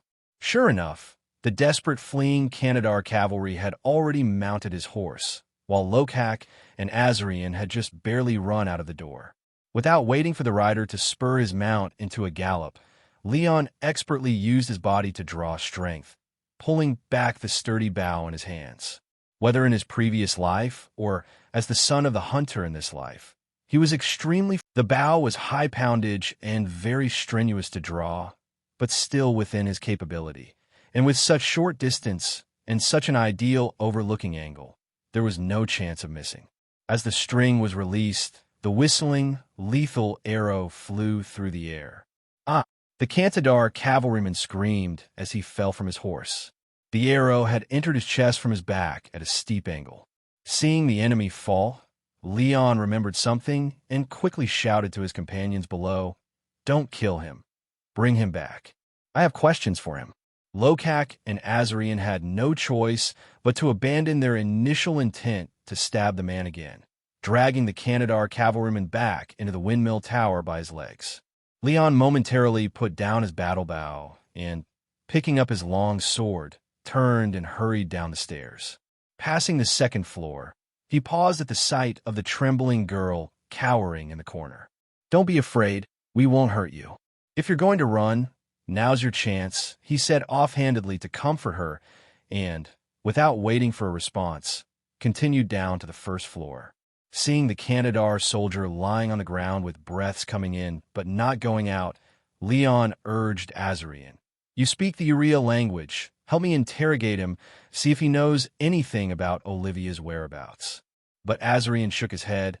"I would like to ask too, but I fear this guy is probably past being able to speak." As he spoke, he stepped forward and kicked the man's head. Indeed, the Canadar soldier who had been shot through the lung was beyond speaking and only capable of painful, dying groans, evidently about to breathe his last. However, earlier on the tower, I did hear them talking about a father-daughter pair.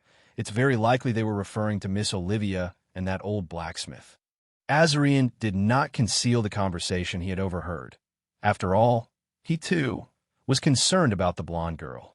After hearing his companion's narrative, Leon let out a resigned sigh.